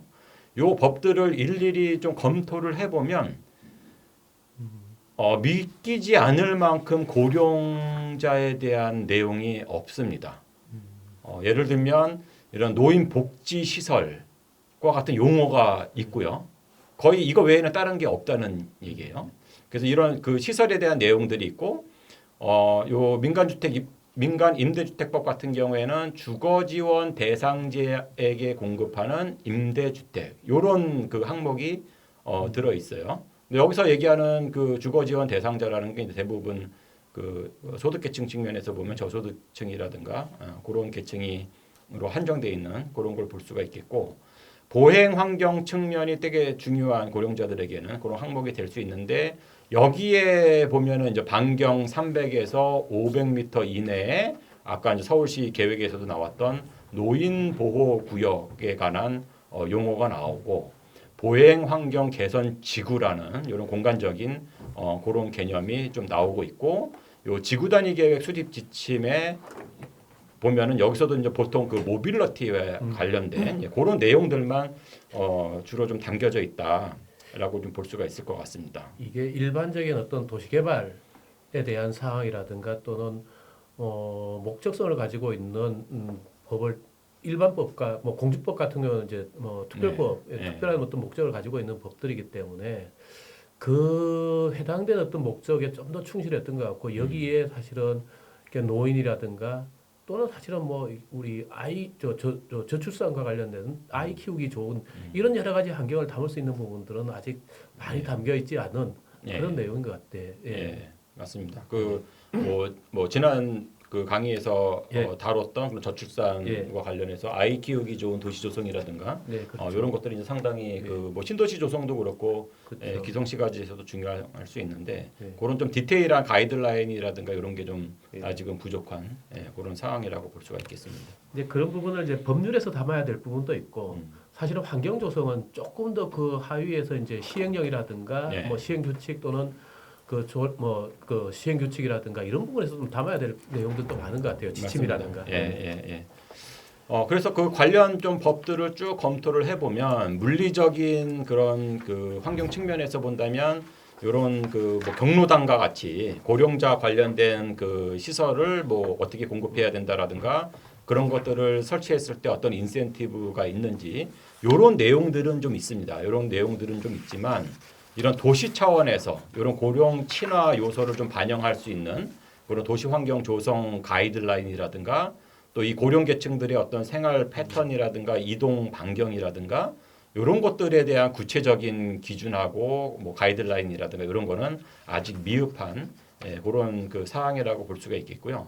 특히 처음에 말씀드렸듯이 복지 서비스에 관한 거는 상당히 여러 법에서 다루고 있는데 이런 그 서비스 기능들이 지금 논의하고 있는 그런 물리적인 환경과 좀 연계가 될 필요가 있는데 그런 거를 좀 매개 역할을 할 수 있는 그런 게 아직은 그 논의가 상당히 부족하다 그렇게 볼 수가 있겠고요. 그래서 제가 보기에는 사실은 이런 부분에서 우리가 얘기했지만은 아파트 단지라든가 공동주택에서 노인정이라든가 이런 것도 필요하지만은 사실은 그 아파트 단지 환경에서 노인들이 활동하기에 편리하게끔 만들어주는 그런 어떤 물리적 요소라든가 하는 것들을 어떻게 우리가 조성을 해줘야 되는지 그런 부분에 대한 것들이 좀 들어가는 것도 맞습니다. 굉장히 좀 중요하다는 생각이 좀 들고요. 그런 것들이 좀 연구가 필요하고 그런 게 제도적으로 좀 반영이 되는 그런 것들이 필요할 것 같고요. 그래서 이런 지금 그 여러 법 제도 검토를 해주신 걸 또 보면서 저도 좀 생각이 드는 게 굉장히 다양한 법들에 이렇게 조금씩 내용이 등장을 합니다만은 아까 이제 말씀해주신 것처럼 주된 내용이라기보다는 이렇게 조금씩 건드리는 그런 정도에 머물러 있는 것 같고 또 동시에 굉장히 많은 법에서 파편적으로 이 고령 친화 도시를 다루다 보니까 이것을 굉장히 좀 쉽게 접근하거나 이해하기에는 여러 가지 좀 한계점들도 존재하는 것으로 그렇게 좀 의견이 생깁니다. 중요한 말씀이신데 이제 그 여러 법에서 다루고 있다는 얘기는 사실은 그 주무 부처라든가 이 부서들이 또 다양하다는 얘기거든요. 그렇죠. 요거를 좀 묶어줄 수 있는 그런 협력 체계라든가 그런 것도 좀 필요하고 이런 부문별 법이라든가 제도적인 것들을 쭉 좀 검토해 보면 요 밑에 있듯이 대부분의 이런 공공 부문에서 지금 대응하고 있는 것들이 그 저소득층을 좀 타겟으로 하고 있거나 또는 시설 위주의 그런 공급 그리고 이 복지 서비스에 좀 초점이 맞춰 있다. 그래서 이 도시계획이라든가 이런 도시개발에 있어서의 그런 그 공간계획적인 측면에서의 생활권 단위 그 도시환경이라든가 주거환경 요소를 고려하는 또 고령자들의 다양한 그런 신체 특성이라든가 패턴을 생활 패턴을 고려할 수 있는 이런 것들까지는 아직 그 좀 나가 있지 않은 그런 상황이라고 볼 수가 있겠습니다. 이게 사실은 이제 법들이 대부분 이제 그 행정부에서 이걸 관장하는 부처가 있잖아요. 대부분 이제 우리가 다루는 법들이 대부분 국토교통부가 관장하고 있는 법들이 많고 한데 실제로 이게 노인이라든가 이런 부분을 또 하는 것은 복지부에서 인구정책이라든가 또 복지부 복지정책과 관련된 부분이 또 많거든요. 그러니까 사실은 양쪽이 서로 그 융합한 어떤 것들이 만들어질 필요도 있는데 그러자면 사실 필요하다면 뭐 우리 아까 김용규 교수님 얘기하셨듯이 이제 뭐 인구 고령자들을 위한 어떤 주거복지라든가 하는 특별법 같은 경우가 만들어지면은 그 특별법이 각 도시개발법이든 공준법이든 그것이 그 공준법이라든가 이런 법들이 따른 사업이라든가 하는 것들이 이루어질 때 이 특별법에서 나온 여러 가지 사항들로 또 기준을 만든다든가 하는 것도 또 필요하다는 생각이 좀 드네요. 이게 네. 사실은 개별법에서 모든 부분에서 이걸 담아서 해주기에는 사실은 모든 법을 개정하고 하는 건 굉장히 좀 어렵잖아요, 그죠? 그래서 오히려 특별법이라든가 하는 걸 통해서 이 각기 개별 법률에 따라서 만들어지는 사업들이 예. 사업을 할 때 이 특별법에 따른 이제 여러 가지 기준이라든가 하는 것들을 또 충족할 수 있게끔 만드는 그런 것들도 좀 필요하다는 생각이 좀 들기도 하네요. 네. 예, 좋은 말씀인 것 같습니다. 네. 예. 자, 그래서 그 이런 뭐 법적인 한계라든가 이런 것들을 이미 좀 많은 분들이 인지를 하고 계세요. 그래서 이거와 관련해서 그럼 도시계획적으로 어떤 그 대응을 해야 되는지에 대해서 많은 좀 연구들이 좀 그동안 진행이 되어 왔고요. 그거에 대해서 이제 주거라든가 교통이라든가 어떤 그 토지 이용이라든가 이런 관점에서 여러 가지 제안들이 나오고 있는데 이제 큰 것들은 그겁니다. 이런 그 노인복지법과 주택법의 상호 보완적인 적용. 이 얘기는 그런 서비스와 좀 물리적인 환경과의 어떤 그 연계 그런 게 될 수 있겠고 이제 토지 이용 측면에서도 보면 이런 복지 차원의 앞에 다뤘던 그런 계획들이 좀 공간 계획과 접목돼서 실현될 수 있는 이게 지금 그 권유 교수님 말씀하신 대로 특별법의 형태로 뭐 제안이 될 수도 있을 것 같고요. 이런 내용들 그리고 특히 이런 기초 생활권 단위에서 우리가 어떻게 그 필요한 시설들을 좀 모아주고 연계를 시킬 수 있을지 이제 그런 제안들도 기존 연구에서 많이 그 제시가 되고 있는 최근에 뭐 도시계획 시설 예. 복합화라든가 입체 예, 복합화 예, 예. 이런 뭐 움직임도 있으니까요. 예, 그것하고 예. 연계할 수도 있겠네요. 예, 예. 그래서 그런 그 법 제도 간의 상호 연계랑 이런 고령 친화 생활권에 대한 좀 그 연구와 고려가 좀 필요하다. 예, 그렇게 볼 수가 있겠습니다. 네, 그래서 그럼 앞으로 이런 고령 친화 도시 조성을 위해서 우리가 어떤 좀 방향을 잡아야 하고 어떤 과제들을 좀 해결을 해야 되는가? 그리고 예, 네, 오늘 강의에서 가장 핵심적인 내용일 될 것 같네요. 네. 예, 그래서 그 이제 어떤 것들을 우리가 해야 되는지에 대한 그런 그 제안, 제안이라고 보시면 될 것 같습니다. 그래서 크게 그 7가지로 좀 제시를 하고 있는데 사실은 요 각각이 하나의 큰 프로젝트가 될 수 있는 연구 그런 주제가 될 수 있겠네요. 연구 주제가 될 수 있는 그리고 앞으로 우리가 좀 관심을 가져야 될 맞습니다. 그런 내용들이라고 볼 수가 있겠습니다. 그 첫 번째로 좀 기본 방향을 좀 이렇게 그 생각을 좀 해보면 첫 번째가 그 우리 이제 그 요즘에 보행 생활권이라든가 이런 거 얘기할 때 워크 플레이 리브라는 얘기를 많이 합니다. 여기에 우리가 고령 계층들을 고려했을 때 메디칼이 좀 추가가 되는 그래서 워크 플레이 리브 앤 메디칼 융복합 도시 공간 이런 좀 개념을 가지고 좀 시작을 할 필요가 있을 것 같다라는 좀 생각이 들고 그리고 아까 전반부에 그 김윤규 교수님도 잠깐 말씀을 하셨는데 어떤 특정 계층을 타겟으로 하는 게 아니라 청년 세대가 됐던 저소득층이 됐던 이 외에 모든 세대와 모든 소득 계층을 아우를 수 있는 그런 유니버설한 접근으로 우리가 좀 가야 될 필요가 있다. 자칫 잘못하면 세그리게이션이 될 수 있는 그런 소셜 믹스처럼 그렇죠. 예. 다양한 연령층들이 믹스돼서 살 수 있는 사회들을 그런 그 큰 방향으로 우리가 접근을 할 필요가 있다는 얘기고 그 다음에 이제 신체적인 고령자 측면에서 봤을 때 신체적인 여건, 선호도, 라이프 스타일 이런 것들을 고려한 인프라라든가 생활 SOC 이런 것들이 좀 제시가 될 필요가 있고 여기에 최근에 많이 논의가 되고 있는 그 스마트 기술이라든가 이런 것들을 접목할 수 있는 그런 게 필요하고요. 그래서 이제 앞에서 말씀드린 그런 유니버설 디자인을 좀 적용할 수 있고 여기서 좀 중요한 개념이 될 수 있는데 공간 계획 관련해서 요 고령자들의 일상 생활권 개념을 좀 도입을 할 필요가 있다. 지금 많은 그 지자체들 도시기본 계획에서 최근에 뭐 서울시도 그렇고 부산시도 그렇고 이런 보행 일상 생활권이라든가 이런 개념들을 제시를 하고 있는데 사실은 그 일반인 대상을 기준으로 하고 있어요. 서울시 같은 경우도 도보 30분에 대한 생활권을 얘기를 하고 있는데 사실은 뭐 기후 변화라든가 탄소 중립이라든가 이런 측면에서 봤을 때 상당히 그 진일보한 개념이라고 볼 수 있겠죠.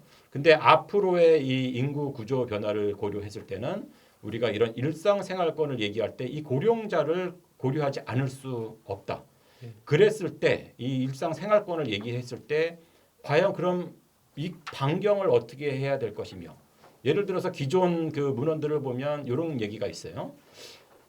서비스 시설 중심으로 해서 이제 고령자들이 가장 많이 그 이용을 하는 뭐 경로당이 될 수도 있고 복지 시설이 될 수도 있죠.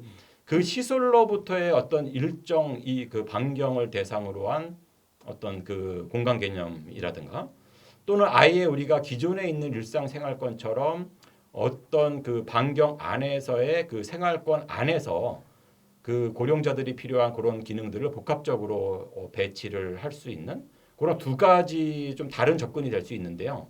요거에 대한 좀 그 사실 연구가 필요합니다. 어떤 게 더 적당한지는. 뭐 이게 파리의 이달고 시장이 15분 도시라고 예. 하고 뭐 서울도 이제 뭐 아까 30분 도시 또는 N분 생활권 예. 여러 가지 얘기들을 하고 있는데 우리 우 교수님 말씀하신 것처럼 이제 이때 N분 생활권이라는 것은 사실은 어떻게 보면 청년이라든가 일반 사람들을 그렇죠. 그러니까 비노인들에 대한 생활권을 바탕으로 한 건데 지금 고령자들에 대한 일상생활권이라는 얘기를 하면은 이게 어떻게 될까요? 이게 노인들도 사실은 80대 노인이 있고 70대 노인이 있고 이런 경우에 굉장히 그 행동 반경이라든가 이런 것들이 차이가 있을 텐데 고령자들에 대한 일상생활권 개념을 도입하자 그러면 이게 하나의 개념으로 딱 나올 수 있을까 하는 생각도 좀 들거든요. 예, 어떨까요?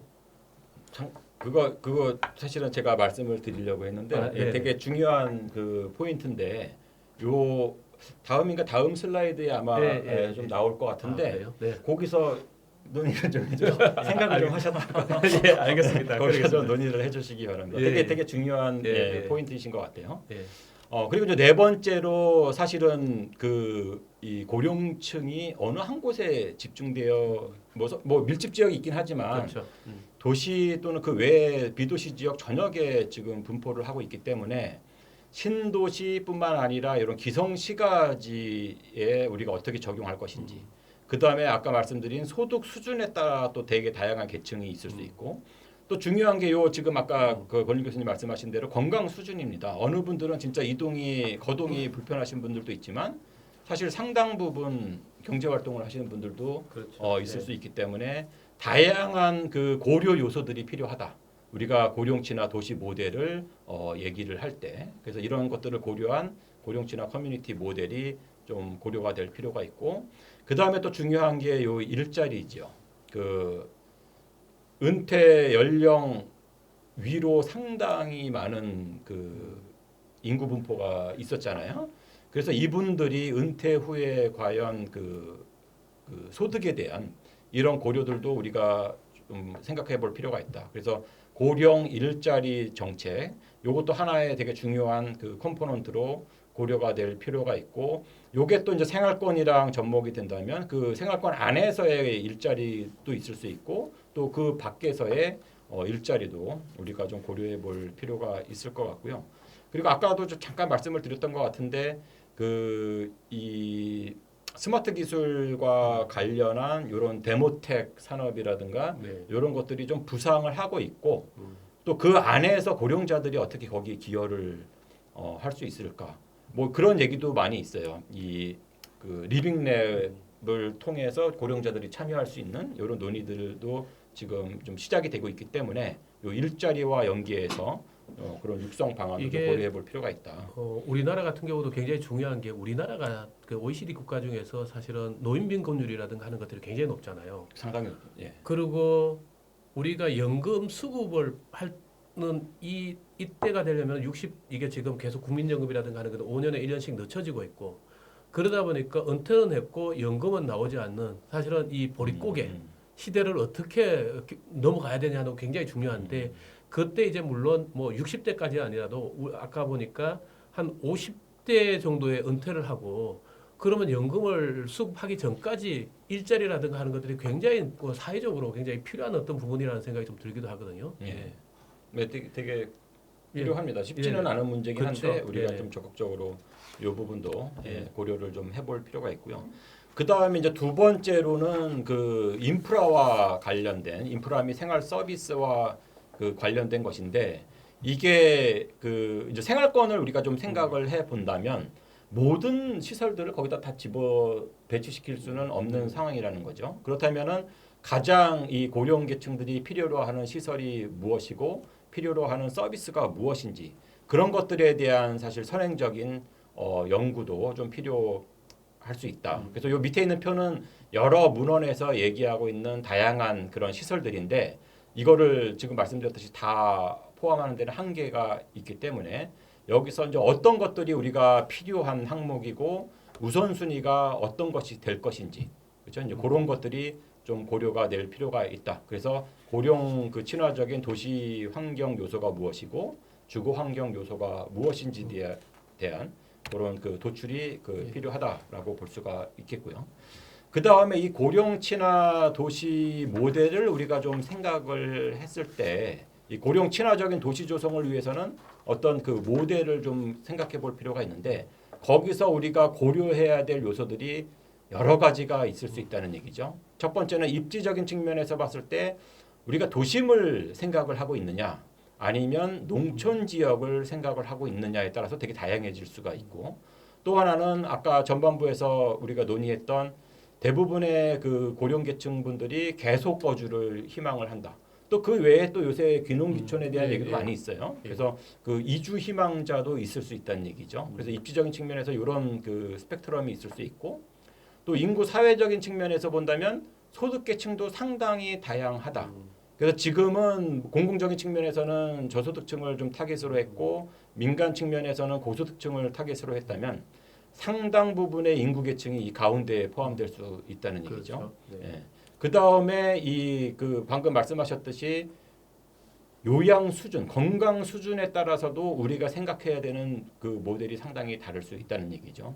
이 요양 필요 정도가 높을수록 요 어떤 필지 단위, 건축물 단위 또는 요 생활권 단위에서의 그 서비스가 필요하고 이게 낮을수록 그 밖을 넘어서 그 이동 반경이 좀 넓어질 수 있는 그런 그 모델이 좀 있을 수 있겠고 그런 어떤 그 보행 생활권만 좀 우리가 고려를 해본다면 기존의 요 우리 고령계층들의 주거지가 있고 다양한 생활 SOC라든가 서비스를 위해서 좀 이 산재해 있는 그런 그 어떤 토지용이라든가 배치를 구성을 했다면 이런 것들이 어떤 일정 반경 안에서 진짜 이 고령계층들이 필요한 것들은 좀 안에 모아주는 그런 좀 컴팩트한 그런 그 생활권을 우리가 좀 고민을 해볼 수가 있는데요.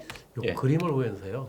예. 우리가 이제 시설이라든가 서비스를 생각하면은 이런 시설을 우리가 찾아가서 이용하는 것이 있잖아요. 경로당이라든가 그렇죠. 그러면 예. 이 노인들이 경로당 가서 이용하는 것도 있지만은 또 어떤 서비스는 노인들의 거주 지역에 와서 서비스를 하는 경우도 있잖아요. 그러니까 이게 시설에 대한 서비스에 대한 입지들도 여러 가지 고민을 해야 될 게 노인들이 찾아가서 받는 서비스와 노인이 있는 곳에 찾아와서 서비스를 해주는 이런 것들에 대한 입지라든가 하는 것도 또 좀 우리가 같이 좀 고민을 하고 그러면 아마 두 개의 입지 특성이라든가 하는 건 좀 달라질 수도 있을 것 같다는 생각이 들거든요. 그렇죠. 그런 부분들이 좀 연구가 될 그렇죠. 필요가 있는 네네. 그런 사항들이고 모든 것들을 다 우리가 하나의 그 권역 안에 놓을 수는 없기 때문에 네네. 그래서 그 고령 친화적인 일상 생활권이라는 거에 대해서 좀 더 그 논의를 좀 해보면 아까 그 잠깐 우리가 스탑했던 그 이슈인데요. 지금까지 우리가 처음 고령 친화 도시가 필요하다 얘기했을 때 대부분의 사람들이 그래 어느 요 안에 좀 이분들이 이용할 수 있는 거를 모아주는 요런 것들을 좀 개념을 생각을 했어요. 그래서 1차적으로 그러면은 고령 계층들이 편하게 또는 무리하지 않고 이동할 수 있는 거리가 어느 정도 되냐. 그 거리가 하나의 바운더리가 될 수 있겠죠. 그런 측면에서의 연구가 좀 진행이 되어 왔었는데 실제로 그 선행 연구들을 보면 고령자의 평균 보행 거리를 400에서 500m 또는 도보 10분 내외로 이렇게 많이 제시를 합니다. 그래서 요 안에서 좀 필요한 시설들을 조성을 할 필요가 있다. 그리고 신도시 같은 경우에는 요 반경을 하나의 생활권 단위로 좀 고려를 할 필요가 있다. 요런 제안들이 지금 많이 제시가 되고 있는데 제가 요 주제와 관련해서 좀 데이터를 보면서 좀 그 맞닥뜨리게 된 이슈가요. 그 아까 그 빅데이터 요 말씀을 하셨잖아요. 그 서울시 그 빅데이터 생활인구 데이터가 있는데 여기에 그 사람들의 어떤 통행 목적별 그다음에 연령별 데이터가 있단 말이죠. 예, 예. 그래서 이거를 가지고 65세 이상의 노인분들을 통근 통행이라든가 여가라든가 이걸 가지고 분석을 해 보니까 교통수단은 없어요. 빅데이터이다 보니까. 아, 그래요. 예, 그 수단에 따라서 여러 가지 좀 다를 텐데 통신이다 보니까 요 수단은 없는데 서울시 65세 이상 노인 인구의 평균 이동 거리가 어느 정도일 것 같습니까? 하루에요? 그쵸, 그냥 평균이죠. 1년치를 평일만 쫙 했을 평일? 때. 예. 글쎄요. 한 10km? 10km. 예, 너무 많나요? 그러니까 뭐 기가 통행까지 다 합쳐서 모든 통행 거리. 그러니까 그 저거죠. 편도가 되는 거죠. 아니 왕복.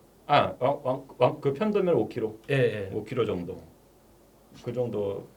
저는 예. 서울이라면 그 정도 안 되겠구나. 그리고 길다. 근데 이건 편차가 굉장히 클 것 같은데. 예. 예. 굉장히 많이 이동하시는 분도 계시는 반면에 예. 또 굉장히 많은 숫자가 예. 거의 이동이 예. 없이. 예. 사실 저 노인들이 지금 사실은 지하철이라든가 이런 것들이 무료고 그쵸. 그러기 때문에 강남에 사시는 분이 저 어디 그 소유산이라든가 이렇게 간다 그러면 갔다 올 수 있잖아요. 그렇게 하면은 사실은 이제 우리가 일반적인 어떤 도보가 아니라 사실은 대중교통을 이용해서 무료 대중교통을 이용해서 간다면 거리가 좀 생각보다 길어질 수도 있겠다는 생각이 들기도 하고요. 네. 맞습니다. 예, 4km 정도가 나옵니다. 그래요. 네, 4km 정도. 4km 정도가 나오는데 그게 65세 이상이잖아요. 네네. 65세 이상이기 때문에 사실은 그 우리가 아까 말씀드린 이 4,500m 생활권 단위를 얘기를 했을 때는 진짜 모빌리티가 좀 불편한 이런 분들을 좀 타겟으로 하는데 실제로 서울시만 보더라도 상당히 많은 분들이 이동을 하고 있다는 얘기죠. 그러네요. 물론 이 데이터가 이동거리 이동하신 분들만 잡혔기 때문에 그럴 수도 있어요. 그럴 수도 그렇죠. 있는데 그럼에도 불구하고 생각보다 많은 그 분들이 꽤 먼 거리를 이동을 하시는 걸로 나타나고 실제로 데이터를 보면 65세 이상 노령 인구 중에 30%가 경제 활동을 하고 계시다고 얘기를 해요. 그래서 우리가 이런 그 고령자를 고려한 이런 커뮤니티라든가 생활권을 고려할 때 그런 연령에 따른 경제 활동이라든가 건강 정도라든가 이거에 따라서도 되게 다르게 나타날 수 있고 이런 4,500m 차원에서의 그런 생활권뿐만 아니라 그 이상의 그 거리에서도 진짜 어떻게 보면 전반적인 도시에 대한 재세팅이 필요할 수도 있는 그러겠네요. 그런 것들을 좀 그 보여주고 있습니다. 그래서 그래서 뭐 그럼에도 불구하고 그 요 4,500m가 됐던 몇 미터가 됐던 요거는 사실은 지자체마다 틀리더라고요. 요 데이터 반경이. 그래서 그 안에서의 뭔가 좀 복합적인 이런 것들은 좀 필요는 하기 때문에 그런 그 안에서의 뭐 어떤 그 SOC라든가 이런 것들이 필요한지. 그래서 기본적으로는 우리가 의료 건강 지원에 관한 시설이 가장 중요한 것 같고요. 여기에 이제 계속 우리가 오늘 논의해왔던 문화 여가 활동, 그다음에 공원과 같은 그 시설들, 그다음에 일자리와 같은 이런 것들을 좀 기본적인 어떤 스타팅 포인트로 좀 고려를 한 그런 계획이 좀 필요하다. 그렇게 말씀을 드릴 수 있겠습니다. 저도 말씀하시죠. 지금 이 굉장히 많은 공감을 하게 되는 게 사실 노인분들, 고령자분들도 다양한 일상생활을 하시거든요. 그 안에서 필요에 따라서 이동하시는 거 굉장히 다양하게 나타나면은 생활권이라는 것도 굉장히 다양하게 정의될 수 있을 것이다. 즉 일자리가 있다라고 하시면은 좀 비교적 먼 거리라 하더라도 출퇴근을 하실 용의가 분명히 있으실 거고요. 반면에 이제 예를 들어 뭐 건강 관련된 거라든가 여가 관련된 거 이런 것들은 좀 가까이 있으면 좋겠다. 이런 식으로 개인마다 또는 저런 분야마다 생활권이 좀 다르게 정의가 될 수 있을 것 같습니다. 그다음에 이제 또 고령자 중에서도 연령이 좀 높으신 분들을 위해서는 정말 필수적인 어떤 건강 관련된 것들을 좀 더 생활권의 규모를 좀 타이트하게 가져간다든가 하는 식으로 차별화도 될 수 있을 것 같고요. 또 이런 고령자 일상 생활권을 보면서 좀 강조하고 싶은 것 중에 하나가 사실 이거는 뭐 이번 그 강의 가장 마지막에 제가 드려야 될 말씀일 수도 있을 것 같은데 사실 이렇게 고령자 일상 생활권을 저희가 조성을 할 수 있게 된다면은 이거는 고령자만 이제 혜택을 보는 건 저는 아니라고 생각해요. 그렇죠. 예. 고령자가 아닌 분들도 이렇게 일상생활권에 굉장히 우리가 필요로 하는 시설들이 많이 있으면 그분들도 굉장히 많은 혜택을 볼 수 있기 때문에 근거리에서. 예, 그렇죠. 그래서 고령자 젊은 일상생활권이라는 사람도 짧은 거리 좋아할 거예요. 물론입니다. 물론입니다. 그래서 일상생활권이라는 예, 것이 그렇죠. 고령자 위주로 가게 된다라고 하면 오히려 이거는 고령자만 혜택 보는 게 아니라 그렇죠. 비고령자분들도 충분히 많은 혜택을 누릴 수 있는 그런 어떻게 보면은 도시가 좀 더 살기 좋아지고 편리하고 안전한 도시로 갈 수 있는 그런 방향이라고 생각을 합니다. 예. 교수님 뭐 아니 뭐저 얘기하려고 그랬는데요. 지금 얘기하는 것보다는 아, 뭐냐 아까 우리 그 우 교수님이 65세 이상 고령자 또는 노인 그래서 제가 이 65세의 노인 기준을 언제까지 유지해야 될까 하는 생각이 들고 제가 단적으로 저희 아버지가 36년생인데 지금 우리나라 나이로 하면은 87, 87, 87 정도 되잖아요. 예. 제가 우리 아버지가 한 75세까지 노인이라는 생각을 해본 적이 없어요. 다니실 때 늘 활발하게 다니셨고 최근에 오니까 아 이제 우리 아버지가 노인 되셨구나 하는 생각을 한 10년 전부터 하기 시작했어요. 한 75세 넘어가면서부터. 그러면은 뒤에 얘기가 나와야 되겠지만 어쨌든 이런 노인 기준이라든가 하는 것들도 바뀌면서 사실은 이 400에서 500m 또는 이 노인 고령자에 대한 평균 보행 거리의 저 정도 기준이다 하면은 사실은 이게 70대, 80대, 60대에 따라서 사실은 좀 연령에 따라. 이게 좀 달리 될 수 있는 부분도 있지 않을까. 물론 이렇게 하면 이제 사실은 우리가 고령자를 위한 생활 서비스를 어떻게 설정해야 되냐 하는 부분들이 굉장히 어려워지니까 사실은 이런 기준이 필요할 거라고는 보는데 사실은 연령별로 너무나 큰 편차들이 좀 나타나지 않냐 하는 생각이 좀 들었습니다. 네. 그다음에 다섯 번째는 이제 고령 친화 도시 운영 방식이 될 수가 있는데 사실은 이게 그 되게 다양한 그 계층을 포함하고 있잖아요. 고령 그 계층이. 네네. 그래서 어떤 개별 사업자라든가 뭐 SPC만으로 이런 고령 친화 도시를 조성하는 데는 한계가 있을 수 있다라고 좀 볼 수가 있겠고 여기에 다양한 그 어떤 그 주택과 같은 그런 그 주거 환경이랑 주변의 뭐 생활 SOC랑 그런 것뿐만 아니라 뭐 의료 측면에서 보면 건강보험공단이라든가 그 시 공공 의료기관과 같은 공공기관 그다음에 이제 보건복지부에서 또 다양한 그 고령자들을 위한 그 정책들 서비스들이 있기 때문에 다양한 다른 그 중앙부처 이제 국토교통부라든가 보건복지부 이런 중앙부처와 같이 그 협력할 수 있는 이제 지자체를 포함해서요. 이제 그런 그 운영 방식이 필요하다는 거죠. 뭐 공공적인 측면에서 LH 힘으로 될 수 있는 것도 아니고 지자체가 혼자 또 해결할 수 있는 그런 그 사항도 아니기 때문에 이런 그 공공기관과 지자체 그리고 다양한 그 중앙 부처와의 어떤 협력 이런 운영 방식을 좀 그 고려를 할 필요가 있다 그런 생각이 들고 그다음에 어떤 그 아까 그 잠깐 말씀하셨던 연금공단이라든가 거기와의 그 협력도 상당히 중요한 내용이 될 수 있고 그걸 통해서 여러 가지 그 사업 모델이라든가 그런 것들도 도출이 될 수 있을 거로 생각이 됩니다.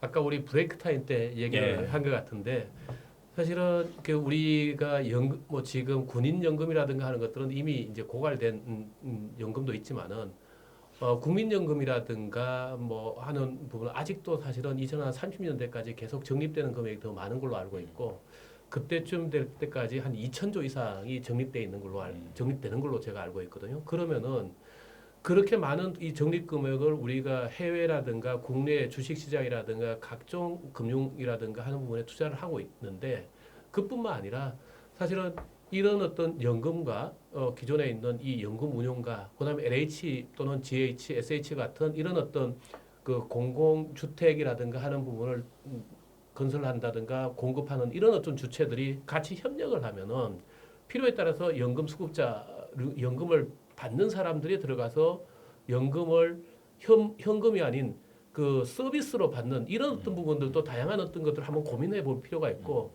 그래서 지금 이 복지부가 사실은 이 연금을 관리를 하니까요. 그래서 국토부, 복지부 또는 연금공단, LH, GH, 뭐 SH 같은 이런 어떤 것들이 서로 협력해서 이 고령자들에게 공급할 수 있는 주거라든가 서비스라든가 이런 것들을 좀 만들어낼 수 있는 이런 어떤 구조도 꽤 있을 것 같다 하는 생각이 좀 들었습니다. 네. 예, 맞습니다. 이 지금 저희가 좀 그 논의하고 있는 그런 타겟이 저소득이랑 그 고소득만을 대상으로 하는 게 아니라 예. 전체적인 중소득층을 대상으로 하기 그러니까 때문에 다양한 계층에 필요한 예, 서비스를 우리가 예. 다양한 서비스를 우리가 제공하고 예, 필요한 그 다양한 서비스 중에 자기가 맞는 서비스를 사실은 골라서 사실은 선택할 수 있게끔 만들어 주는 것도 사실은 이 공공이라든가 국가가 할 역할 아닌가 하는 생각이 좀 들기도 하거든요. 네. 그리고 어떤 뭐 재원적인 측면에서도 되게 그렇죠. 중요한 네. 아이디어가 될 수 있을 것 같습니다. 네.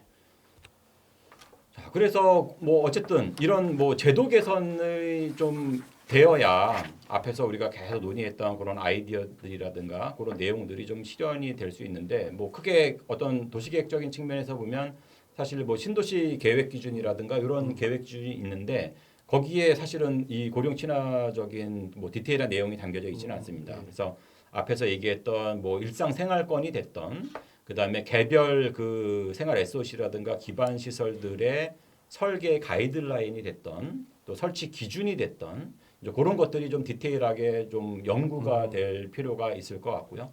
여기에 이제 오른쪽 그림에 있는 거는 그 스마트 보행자 공간해서 그 하나의 그 예시가 될 수 있는데 뭐 이런 형태라도 그 고령 친화적인 인프라에 대한 좀 설계 가이드라인 그런 것들이 좀 앞으로 제시가 될 필요가 있겠고 어떤 도시계획 개발적인 측면에서 공간구조, 생활권, 토지 이용에 관한 내용들 또 이제 디테일한 도시 설계적인 측면에서 뭐 필지 단위 또는 네이버후드 단위에서의 그런 설계 가이드라인 이제 그런 것들이 앞으로 좀 디테일하게 좀 연구가 되고 제시가 될 필요가 있을 것 같고 이런 내용들이 아까 말씀드린 계획 기준이라든가 그런 지침에 좀 반영이 될 필요가 있다라고 보겠습니다. 보통 이런 설계 기준이 우리 사실은 1기, 2기, 3기 신도시를 할 때 2기 신도시 때도 다양한 부분에 연구가 됐었고요. 예. 3기 신도시 때도 이게 설계 기준이라든가 하는 것들을 사실 LH가 발주를 해서 뭐 한 4, 50개 이상 연구 네. 주제들을 가지고 했었는데 그때 좀 이런 어떤 고령 친화적인 어떤 부분을 우리가 3기 신도시라든가 하는 부분에 어떤 식으로 해줘야 될까 하는 부분이 좀 스터디가 됐으면 좋겠고 좋았을 텐데 하는 아쉬움이 있고요. 사실은 그런 것이 계기가 돼서 사실은 여러 가지 연구가 되잖아요. 예. 그와 함께 또 하나는 우리가 보면은 신도시라든가 하는 갈 때는 이제 많은 계획 기준을 만들어내는데 사실은 신도시로 공급돼서 그 신도시에 사는 사람의 비율은 사실은 극히 사실은 국민 전체로 따지면 굉장히 일부잖아요. 기성시가지에 많은 사람들이 살고 있는데 기성시가지 부분은 우리가 어떤 식으로 개선해야 될지 사실은 그거는 뭐 LH보다는 오히려 국토부라든가 이런 쪽에서 또는 복지부라든가 하는 것들 협업을 해서 어떻게 만들어야 돼? 기존 시가지를 어떻게 개선해야 될까? 이런 부분에 대한 스터디도 굉장히 좀 필요한 것 같다는 생각이 들거든요. 예. 저도 사실 요 지금 계획 개발 설계 요소 관련해서 또 드리고 싶은 말씀은 여기 나와 있는 또는 앞으로 이제 우리가 필요로 하는 고령 친화 도시에서 필요로 하는 이런 요소들이 사실은 그렇게 또 엄청나게 새로운 건 아닐 수도 있습니다. 그러니까 기존에 우리가 익히 알고 있는 건 이미 많은 계획 기준 나와 있는 것들을 조금씩 변형을 시킨다든가 조금씩 뭐 강화한다든가 이런 식으로 어떻게 보면 생각보다 쉽게 접근할 수 있는 것들이기 때문에 이러한 어떤 그 계획 기준을 만들고 하는 것들이 그렇게 굉장히 많은 어려운 것들은 아니고 우리가 의지만 있다면은 이미 솔루션들은 많이 나와 있기 때문에 그걸 좀 더 변형해서 적용하는 것에 대한 그런 어떻게 보면은 그 정책 실현의 의지의 문제일 수도 있다라는 또 생각이 듭니다. 그래서 그렇게 뭐 굉장히 어렵거나 또는 좀 어떻게 보면 배려가 있거나 이러한 작업은 아닐 수도 있다. 이건 사실 어떻게 보면 누구나 관심만 있으면은 이러한 어떤 설계 요소를 만들고 적용하는 것을 충분히 할 수 있다. 저는 그렇게 또 생각이 듭니다. 그럼 뭐 그런 것들을 하기 위해서 뭐 1차적으로는 이 고령자들에 대한 그 생활 패턴이라든가 이런 것들에 대한 좀 기초적인 연구가 좀 축적이 될 필요가 있을 것으로 보입니다. 그래서 마지막입니다. 그렇다면 이 고령 친화 도시 조성을 위해서 이 도시계획적으로 도시개발적인 측면에서 볼 때 어떤 그 좀 대응을 우리가 해야 되는가? 앞에서 쭉 논의가 되었습니다. 기존 고령 사회 대응 문제점, 시설 또는 복지에 지금 치중이 되어 왔고, 또 필지 단위의 어떤 건축 사업 중심으로 제공이 되어 왔고, 특히 저소득층이라든가 고소득층을 타겟으로 하다 보니까 요 중간 계층에 대한 고려 대상에 대한 사각지대가 좀 있었다. 그래서 이런 것들을 다 고려해서 그 뭐 필지가 단위가 아니라 생활권 단위가 됐던 어떤 도시 공간 차원에서의 그런 대응이 좀 필요한 그 시점이고, 어디에다가 그 우리가 그 염두에 두고 있는지, 또 계속 거주 또는 그 이주 그런 여부, 그 다음에 그 소득 계층에 대한 그 타겟팅, 그리고 고령 계층들의 건강 그 상태, 이거는 요양 필요 여부와 좀 연관이 되는 그런 그 항목이라고 볼 수 있겠고요. 이런 것들을 아우를 수 있는 어떤 유니버설한 설계만 얘기하는 건 아니고요. 유니버설한 접근이 좀 필요하다라고 볼 수 있겠고, 전반부에 말씀드렸듯이 이 고령계층이라는 것이 어느 한 지역에 그 편중되어 있는 것이 아니기 때문에 이런 신도시뿐만 아니라 방금 전에 이제 권익 교수님 말씀하셨듯이 기성시가지에 대한 고려도 상당히 그 중요할 수 있다는 얘기죠. 그래서 신도시 같은 경우에는 어떤 뭐 신도시 전체가 될 수도 있고, 왜냐하면은 이 고령계층들이 그 어떤 그 연령이라든가 경제 활동 여부에 따라서 상당히 이동 거리가 달라질 수 있기 때문에 도시 전체가 될 수도 있겠고, 일상 생활권이 될 수도 있겠고, 뭐 신도시 같은 경우에는 개발로 그 실현이 가능할 수 있을 것 같고요. 기성시가지 같은 경우 보면은 저 지구 단위 또는 저 생활권 단위에서 우리가 고려를 할 수도 있고, 이미 뭐 디벨롭트된 기성시가지다 보니까 여러 가지 그 생활 SOC라든가 이 고령계층이 필요로 하는 그런 시설들에 대해서 도시계획 시설 사업이라든가 뭐 도시재생이라든가 지구 단위 계획을 통해서 어떤 지구 단위 계획 수립 지침에 대한 개정이라든가 이 개선을 통해서 좀 중장기적으로도 이 고려가 될 수 있을 것 같고요. 그 다음에 또 그 사실 뭐 재개발 재건축 같은 경우도 이 기성시가지에서 하나의 그 이 도시 환경을 바꿀 수 있는 그 수단이 될 수 있기 때문에 그런 재정비 사업을 할 경우에 사실 이 고령계층에 대한 고려가 사실 또 아직 없기 때문에 거기에도 이제 이런 것들이 같이 좀 고려가 될 필요가 있다. 그래서 이런 공간에 대해서 우리가 어떤 도시 환경 요소와 주거 환경 요소가 필요한지에 대한 일차적인 그 스터디가 좀 필요할 것 같고, 이런 기반 시설 주택 토지용 보행권과 같은 하드웨어적인 측면 같은 경우에는 이런 그 계획 기준이라든가 설계 지침을 통해서 좀 구체화될 필요가 있을 것 같고, 경제 활동이라든가 사회 참여, 건강 복지와 같은 이제 소프트웨어적인 측면들은 여러 가지 프로그램이라든가 이제 지원 서비스 이런 측면으로 좀 구체화될 필요가 있고, 뭐 이미 여러 부처에서 그런 사업들을 지금 진행을 하고 있기 때문에 이제 그런 것들에 대한 좀 식별이 필요할 수 있을 것 같고요.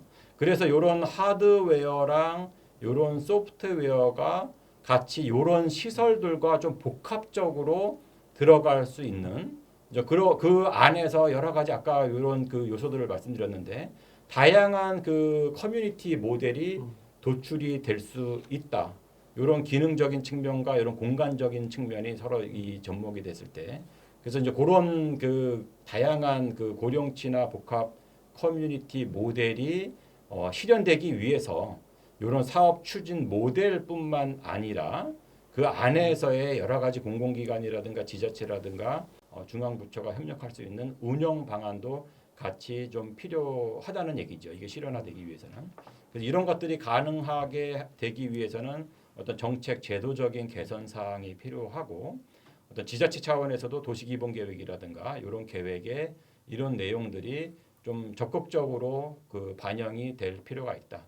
지금 대부분의 그 지자체 도시기본계획을 보면 비전이라든가 목표 여기에 청년 타겟이 상당히 많습니다. 그렇죠. 하지만 고령을 좀 고려한 이런 요소는 상당히 찾아보기에는 아직은 어려운 상황이기 사실 때문에 지금 지방 도시 같은 경우에는 청년들보다는 지금 고령화라든가 하는 것들이 훨씬 진행돼서 거기에 대한 고려가 훨씬 필요할 텐데 사실은 그 부분이 지금 우 교수님 말씀하신 대로 굉장히 좀 부족한 것 같습니다.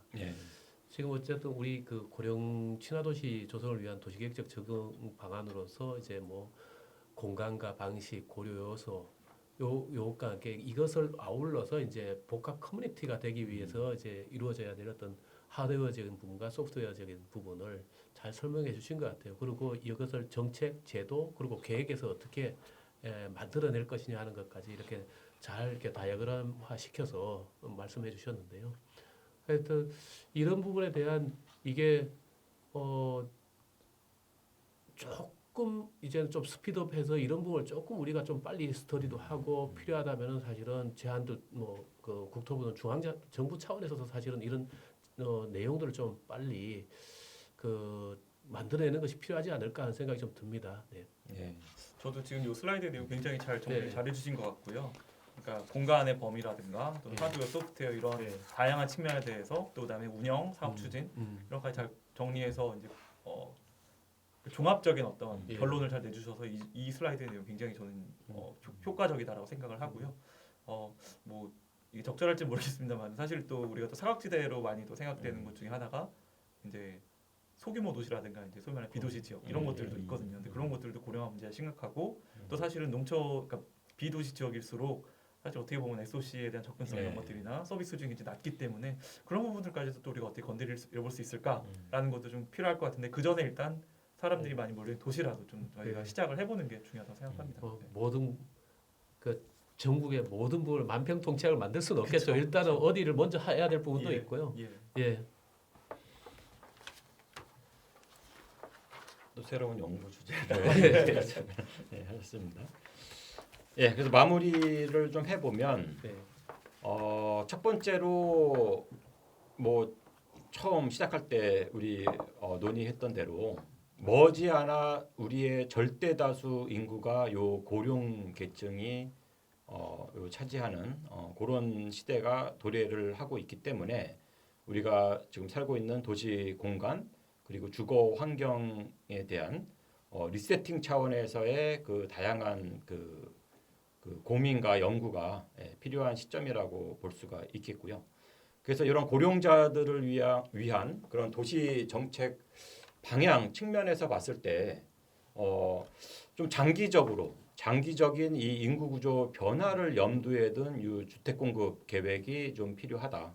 요 주택 공급과 관련해서는 뭐 주택 그 로드맵 2.0 앞에서 좀 말씀을 드렸는데 청년과 신혼부부를 타겟으로 한 주택도 상당히 중요하죠. 이거는 그 지난 시간에 했던 저출산과 관련해서도 되게 중요한 내용이 될 수 있을 것 같고 여기에 그 고령자를 대상으로 한 지금은 저소득층만 좀 타겟으로 하고 있지만 이 계층을 좀 넓혀서 그렇죠. 다양한 계층의 사람들한테 맞습니다. 다양한 서비스를 좀 선택적으로 할 수 있게끔 제공하는 것이 필요하죠. 그리고 이 도시개발 또는 이제 도시정비 차원에서 봤을 때 우리가 좀 고려해야 될 게 상당히 다양한 스펙트럼이 있다. 입지적인 측면에서 이제 계속 거주 여부라든가 또 도심이냐 비도시 지역이냐에 따라서 되게 다양한 그 조건을 가지고 있고 또 사회 경제적인 측면에서 볼 때도 다양한 그 소득 계층이 분포하고 있고 또 건강 요양 측면에서도 이런 신체적 특성이 되게 다양한 그 고령자들이 좀 계시기 때문에 이런 것들을 고려해서 그런 고령 친화 커뮤니티 모델이 여러 개가 나올 수 있다라고 볼 수 있겠고요. 그 다음에 이 고령 친화적인 그 생활권 범위에 대해서는 아까 되게 좀 자세히 우리가 논의를 했듯이 좀 그 연구가 좀 깊이 진행될 필요가 있을 것 같습니다. 단순하게 어디까지가 이 고령 친화적인 그 보행 권이냐부터 해서 어느 계층들이 어느 시설을 얼마만큼의 거리에서 이용하고 있는지 그런 것들에 대한 고려도 같이 좀 고민이 될 필요가 있을 것 같습니다. 그리고 이제 법제도 그 개선 관련해서는 지금 앞에서 논의된 내용들이 좀 그 도시기본계획과 같은 그런 상위 계획 또 이제 생활권 계획에서 좀 반영이 될 필요가 있고 방금 말씀드렸듯이 청년 타겟도 되게 중요하지만 앞으로는 세대 통합 이런 것들이 좀 고려가 될 필요가 있고 과연 그 고용 계층을 고려했을 때 이 도보 30분이라는 게 좀 현실성이 있는지 뭐 지금은 상관이 없습니다. 하지만 좀 가까운 미래에 과반수 이상이 고령자 계층으로 된다고 봤을 때 이 N분에 대한 고민과 고려도 다시 좀 생각해 볼 필요가 있고요.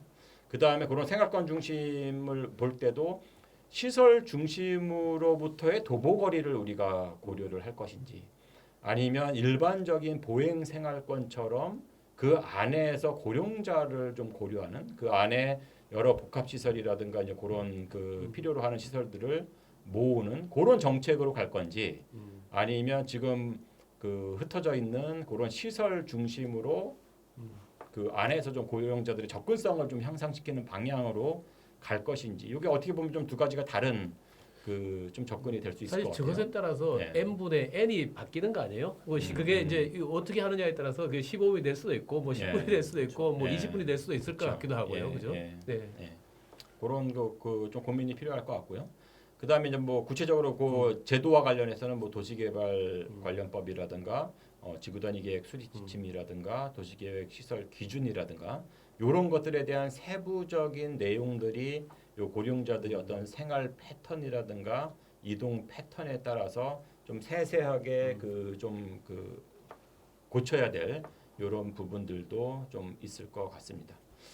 그래서 그 뭐 운영 방식에서도 말씀을 드렸지만 요 고령 친화 도시라는 것이 어느 한 특정 부분이 개선된다고 해서 이루어질 수 있는 것이 아니라 이런 물리적인 하드웨어 측면하고 이런 소프트웨어적인 그런 서비스 측면이 같이 요 공간에 접목이 될 때 그게 실현이 가능하고 그렇게 되기 위해서는 다양한 정부 부처 간 연계와 협력이 필요한 그런 것들이 또 이 제도적으로 특별법도 이제 말씀하셨듯이 그런 제도적인 이 협력이 가능할 수 있는 그런 제도적인 장치도 좀 필요할 수 있을 것 같다라고 보고요. 아직은 좀 그 우리 도시계획적인 측면에서 깊이 논의가 되고 있지는 않지만 이런 스마트 기술을 접목한 고령 친화적인 도시 조성 그래서 스마트 그 헬스 케어 외에 다양한 그런 스마트 기술들을 활용해서 이런 스마트 도시계획 안에서도 좀 이런 고령 친화적인 도시를 담을 수 있는 그런 연구도 좀 필요할 것으로 보입니다. 김영 교수님 그 스마트시티 관련해서 좀 연구들 좀 많이 하셨죠. 그래서 혹시 뭐 여기에서 추가적으로 좀 뭐 부연하실 말씀 있으면 좀 해주셔도 좋을 것 같은데. 저는 뭐 사실 지금까지 이제 소위 말하는 스마트 기술 이런 것들이 어떻게 적용될 수 있을까 이런 것들이 굉장히 아이디어는 많고 또 실제로 구현된 건 많고 한데 저는 사실은 뭐 새로운 아이템을 이렇게 소개해드리는 애보다는 가장 중요한 거는 일단 솔루션은 다 있고 서비스는 다 있는데 이것을 이제 고령자 분들한테 실제 혜택을 볼 수 있게 하는 그러한 어떤 과정의 문제라는 생각이 좀 더 큽니다. 그래서 보통은 우리가 이런 젊은 세대를 대상으로 한 뭔가 새로운 기술의 도입 이런 것들에만 신경을 쓰는데 소위 말해서 이제 이러한 스마트 기술을 좀 보편성을 갖는 공공재로서의 좀 인식을 하고 접근도 쉽고 이용하기도 쉽고 그를 통해서 혜택을 좀 골고루 누릴 수 있는 이러한 보편화에 대한 어떻게 보면 이제 이것이 사회 정의 실현일 수도 있고요. 이런 것들에 좀 저희가 관심을 좀 더 갖는다면은 스마트라는 것이 혼자 치고 나가는 게 아니라 고령자분들도 역시 단순히 혜택을 누린다기보다는 그와 함께 생활할 수 있는 그러한 여건이 분명히 만들어지지 않을까. 그래서 우리는 이제 좀 더 이제는 이제 뭐 신기술도 좋지만 신기술 어떻게 우리가 굉장히 폭넓게 사용을 할까 이런 것들에 대해서 좀 더 신경을 쓰는 시기가 좀 더 오면 좋겠다는 생각입니다. 예. 마지막으로 우리 우병기 교수님 좀 추가해서 하실 말씀 있으신가요? 저는 이제 감사합니다라고 끝내려고 했어요. 요 스마트 지금 말씀하신 스마트 그 기술과 관련해서는 뭐 도시계획하고 직접적으로 연관은 없을 수 있지만 앞에서 우리가 논의했던 이 고령 계층이 상당히 다양하다는 얘기죠. 그래서 지금의 그 고령 계층이랑 20년, 30년 후에 고령 계층은 소득 수준이랑 소비 성향이 상당히 다를 수 있다는 얘기예요. 그래서 예를 들면 뭐 이 뷰티 산업 있잖아요. 그 스마트 뷰티 같은 경우도 지금은 사실은 뭐 고령계층은 대상이 아니지만 예. 20, 30년 후에는 그분들도 거기에 대한 그 대상이 될 수 있기 때문에 요 산업 측면에서도 되게 다양한 지각 변동이 있을 수 있다라고 좀 생각이 듭니다. 저도 지금 말씀하신 거 굉장히 공감을 하는 게 현재 그러니까 2023년 현재의 우리가 소위 말하는 고령층의 일상과 앞으로 20년, 30년 후에 고령층의 일상은 굉장히 다를 겁니다. 예. 예. 분명히 지금보다 좀 더 디지털화된 삶을 굉장히 예. 당연하게 누릴 것이고요. 그 30년 전에 달랐고요. 예, 예. 지금 다르고 또 20, 30년 뒤에 다르고. 예, 예, 예. 예. 그리고 또 사실 오늘 제가 이제 우명재 교수님 강의를 들으면서 좀 제가 좀 느꼈던 거 그리고 또 이 강의를 수강하시는 많은 분들께 좀 드리고 싶은 말씀이 이게 고령 친화 도시라는 게 결코 비고령자와 고령자를 나누고자 하는 게 아니라 지금 현재 65세 이상인 분들은 이러한 어떤 사회적인 돈 이런 것들에 즉각적인 혜택을 받으실 수 있는 것이고요. 또 내가 현재 비고령자라고 하더라도 나중에 여러분들은 시간의 문제이지 언젠가는 고령자가 되실 거기 때문에 이러한 사회적 논의들이나 사회적 합의가 빨리 진행이 되면 될수록 나중에 더 큰 혜택을 보실 수 있을 것이다. 예. 현재 아무런 관심이 없다가 그때 가서 아 왜 이런 거 안 했냐 이렇게 후회하지 말고 지금부터 많은 관심을 갖고 함께 사회적인 논의라고 사회적 합의를 이루는 과정이 분명히 지금부터 필요하다. 일종의 좀 조기 투자라고 생각하시면 저는 좋지 않을까 그런 생각도 듭니다. 네. 뭐 김영 교수님 좋은 굉장히 필요한 말씀을 하시신 것 같고요. 저희가 오늘은 이제 도시 일반으로 이제 고령사회의 도래와 그다음에 그 도시정책 방향에 대한 부분을 강의를 해주셨는데 사실 이 고령사회라는 것은 우리가 일정 부분 사실은 예측할 수 있거든요. 이 기본적으로 사망률이라든가 우리가 평균 수명의 연장이라든가 하는 것들이 개략적으로 우리가 예측을 할 수 있고 그러면은 우리가 앞으로 10년 뒤, 20년 뒤, 30년 뒤에 대체로 노인 인구가 어느 정도 되고 우리 사회 어느 정도 구성이 될 거다 하는 것이 예측이 돼 있고 그 예측이 돼 있다는 것은 사실은 우리는 그에 따라서 충분히 준비를 할 수 있는 시간이라든가 하는 것들이 있는데 사실은 또 30년 전으로 우리가 생각을 해보면 20년 전에 충분히 우리의 현재 또는 뭐 10년 뒤, 20년 뒤에 그걸 예측을 할 수 있었는데 거기에 대한 준비를 그만큼 했었냐. 그게 결국은 관심의 문제인데 이제 앞으로 결국은 이제 이 사회의 구성원들의 다수들이 구성하고 있는 이런 사회에서 그 다수가 요구하는 니즈를 충분히 이렇게 공급을 할 수 있는 이런 부분들에 대한 연구라든가 하는 것들이 계속 진행되어야 될 것 같다는 생각이 들었고요. 오늘 그 고령사회와 도시계획적 어떤 대응 방안에 좋은 강의를 해주신 우명재 교수님 감사드리고요. 또 적절하게 토론을 해주신 김영규 교수님 감사드립니다. 오늘 수고 많으셨습니다. 예, 감사합니다. 감사합니다.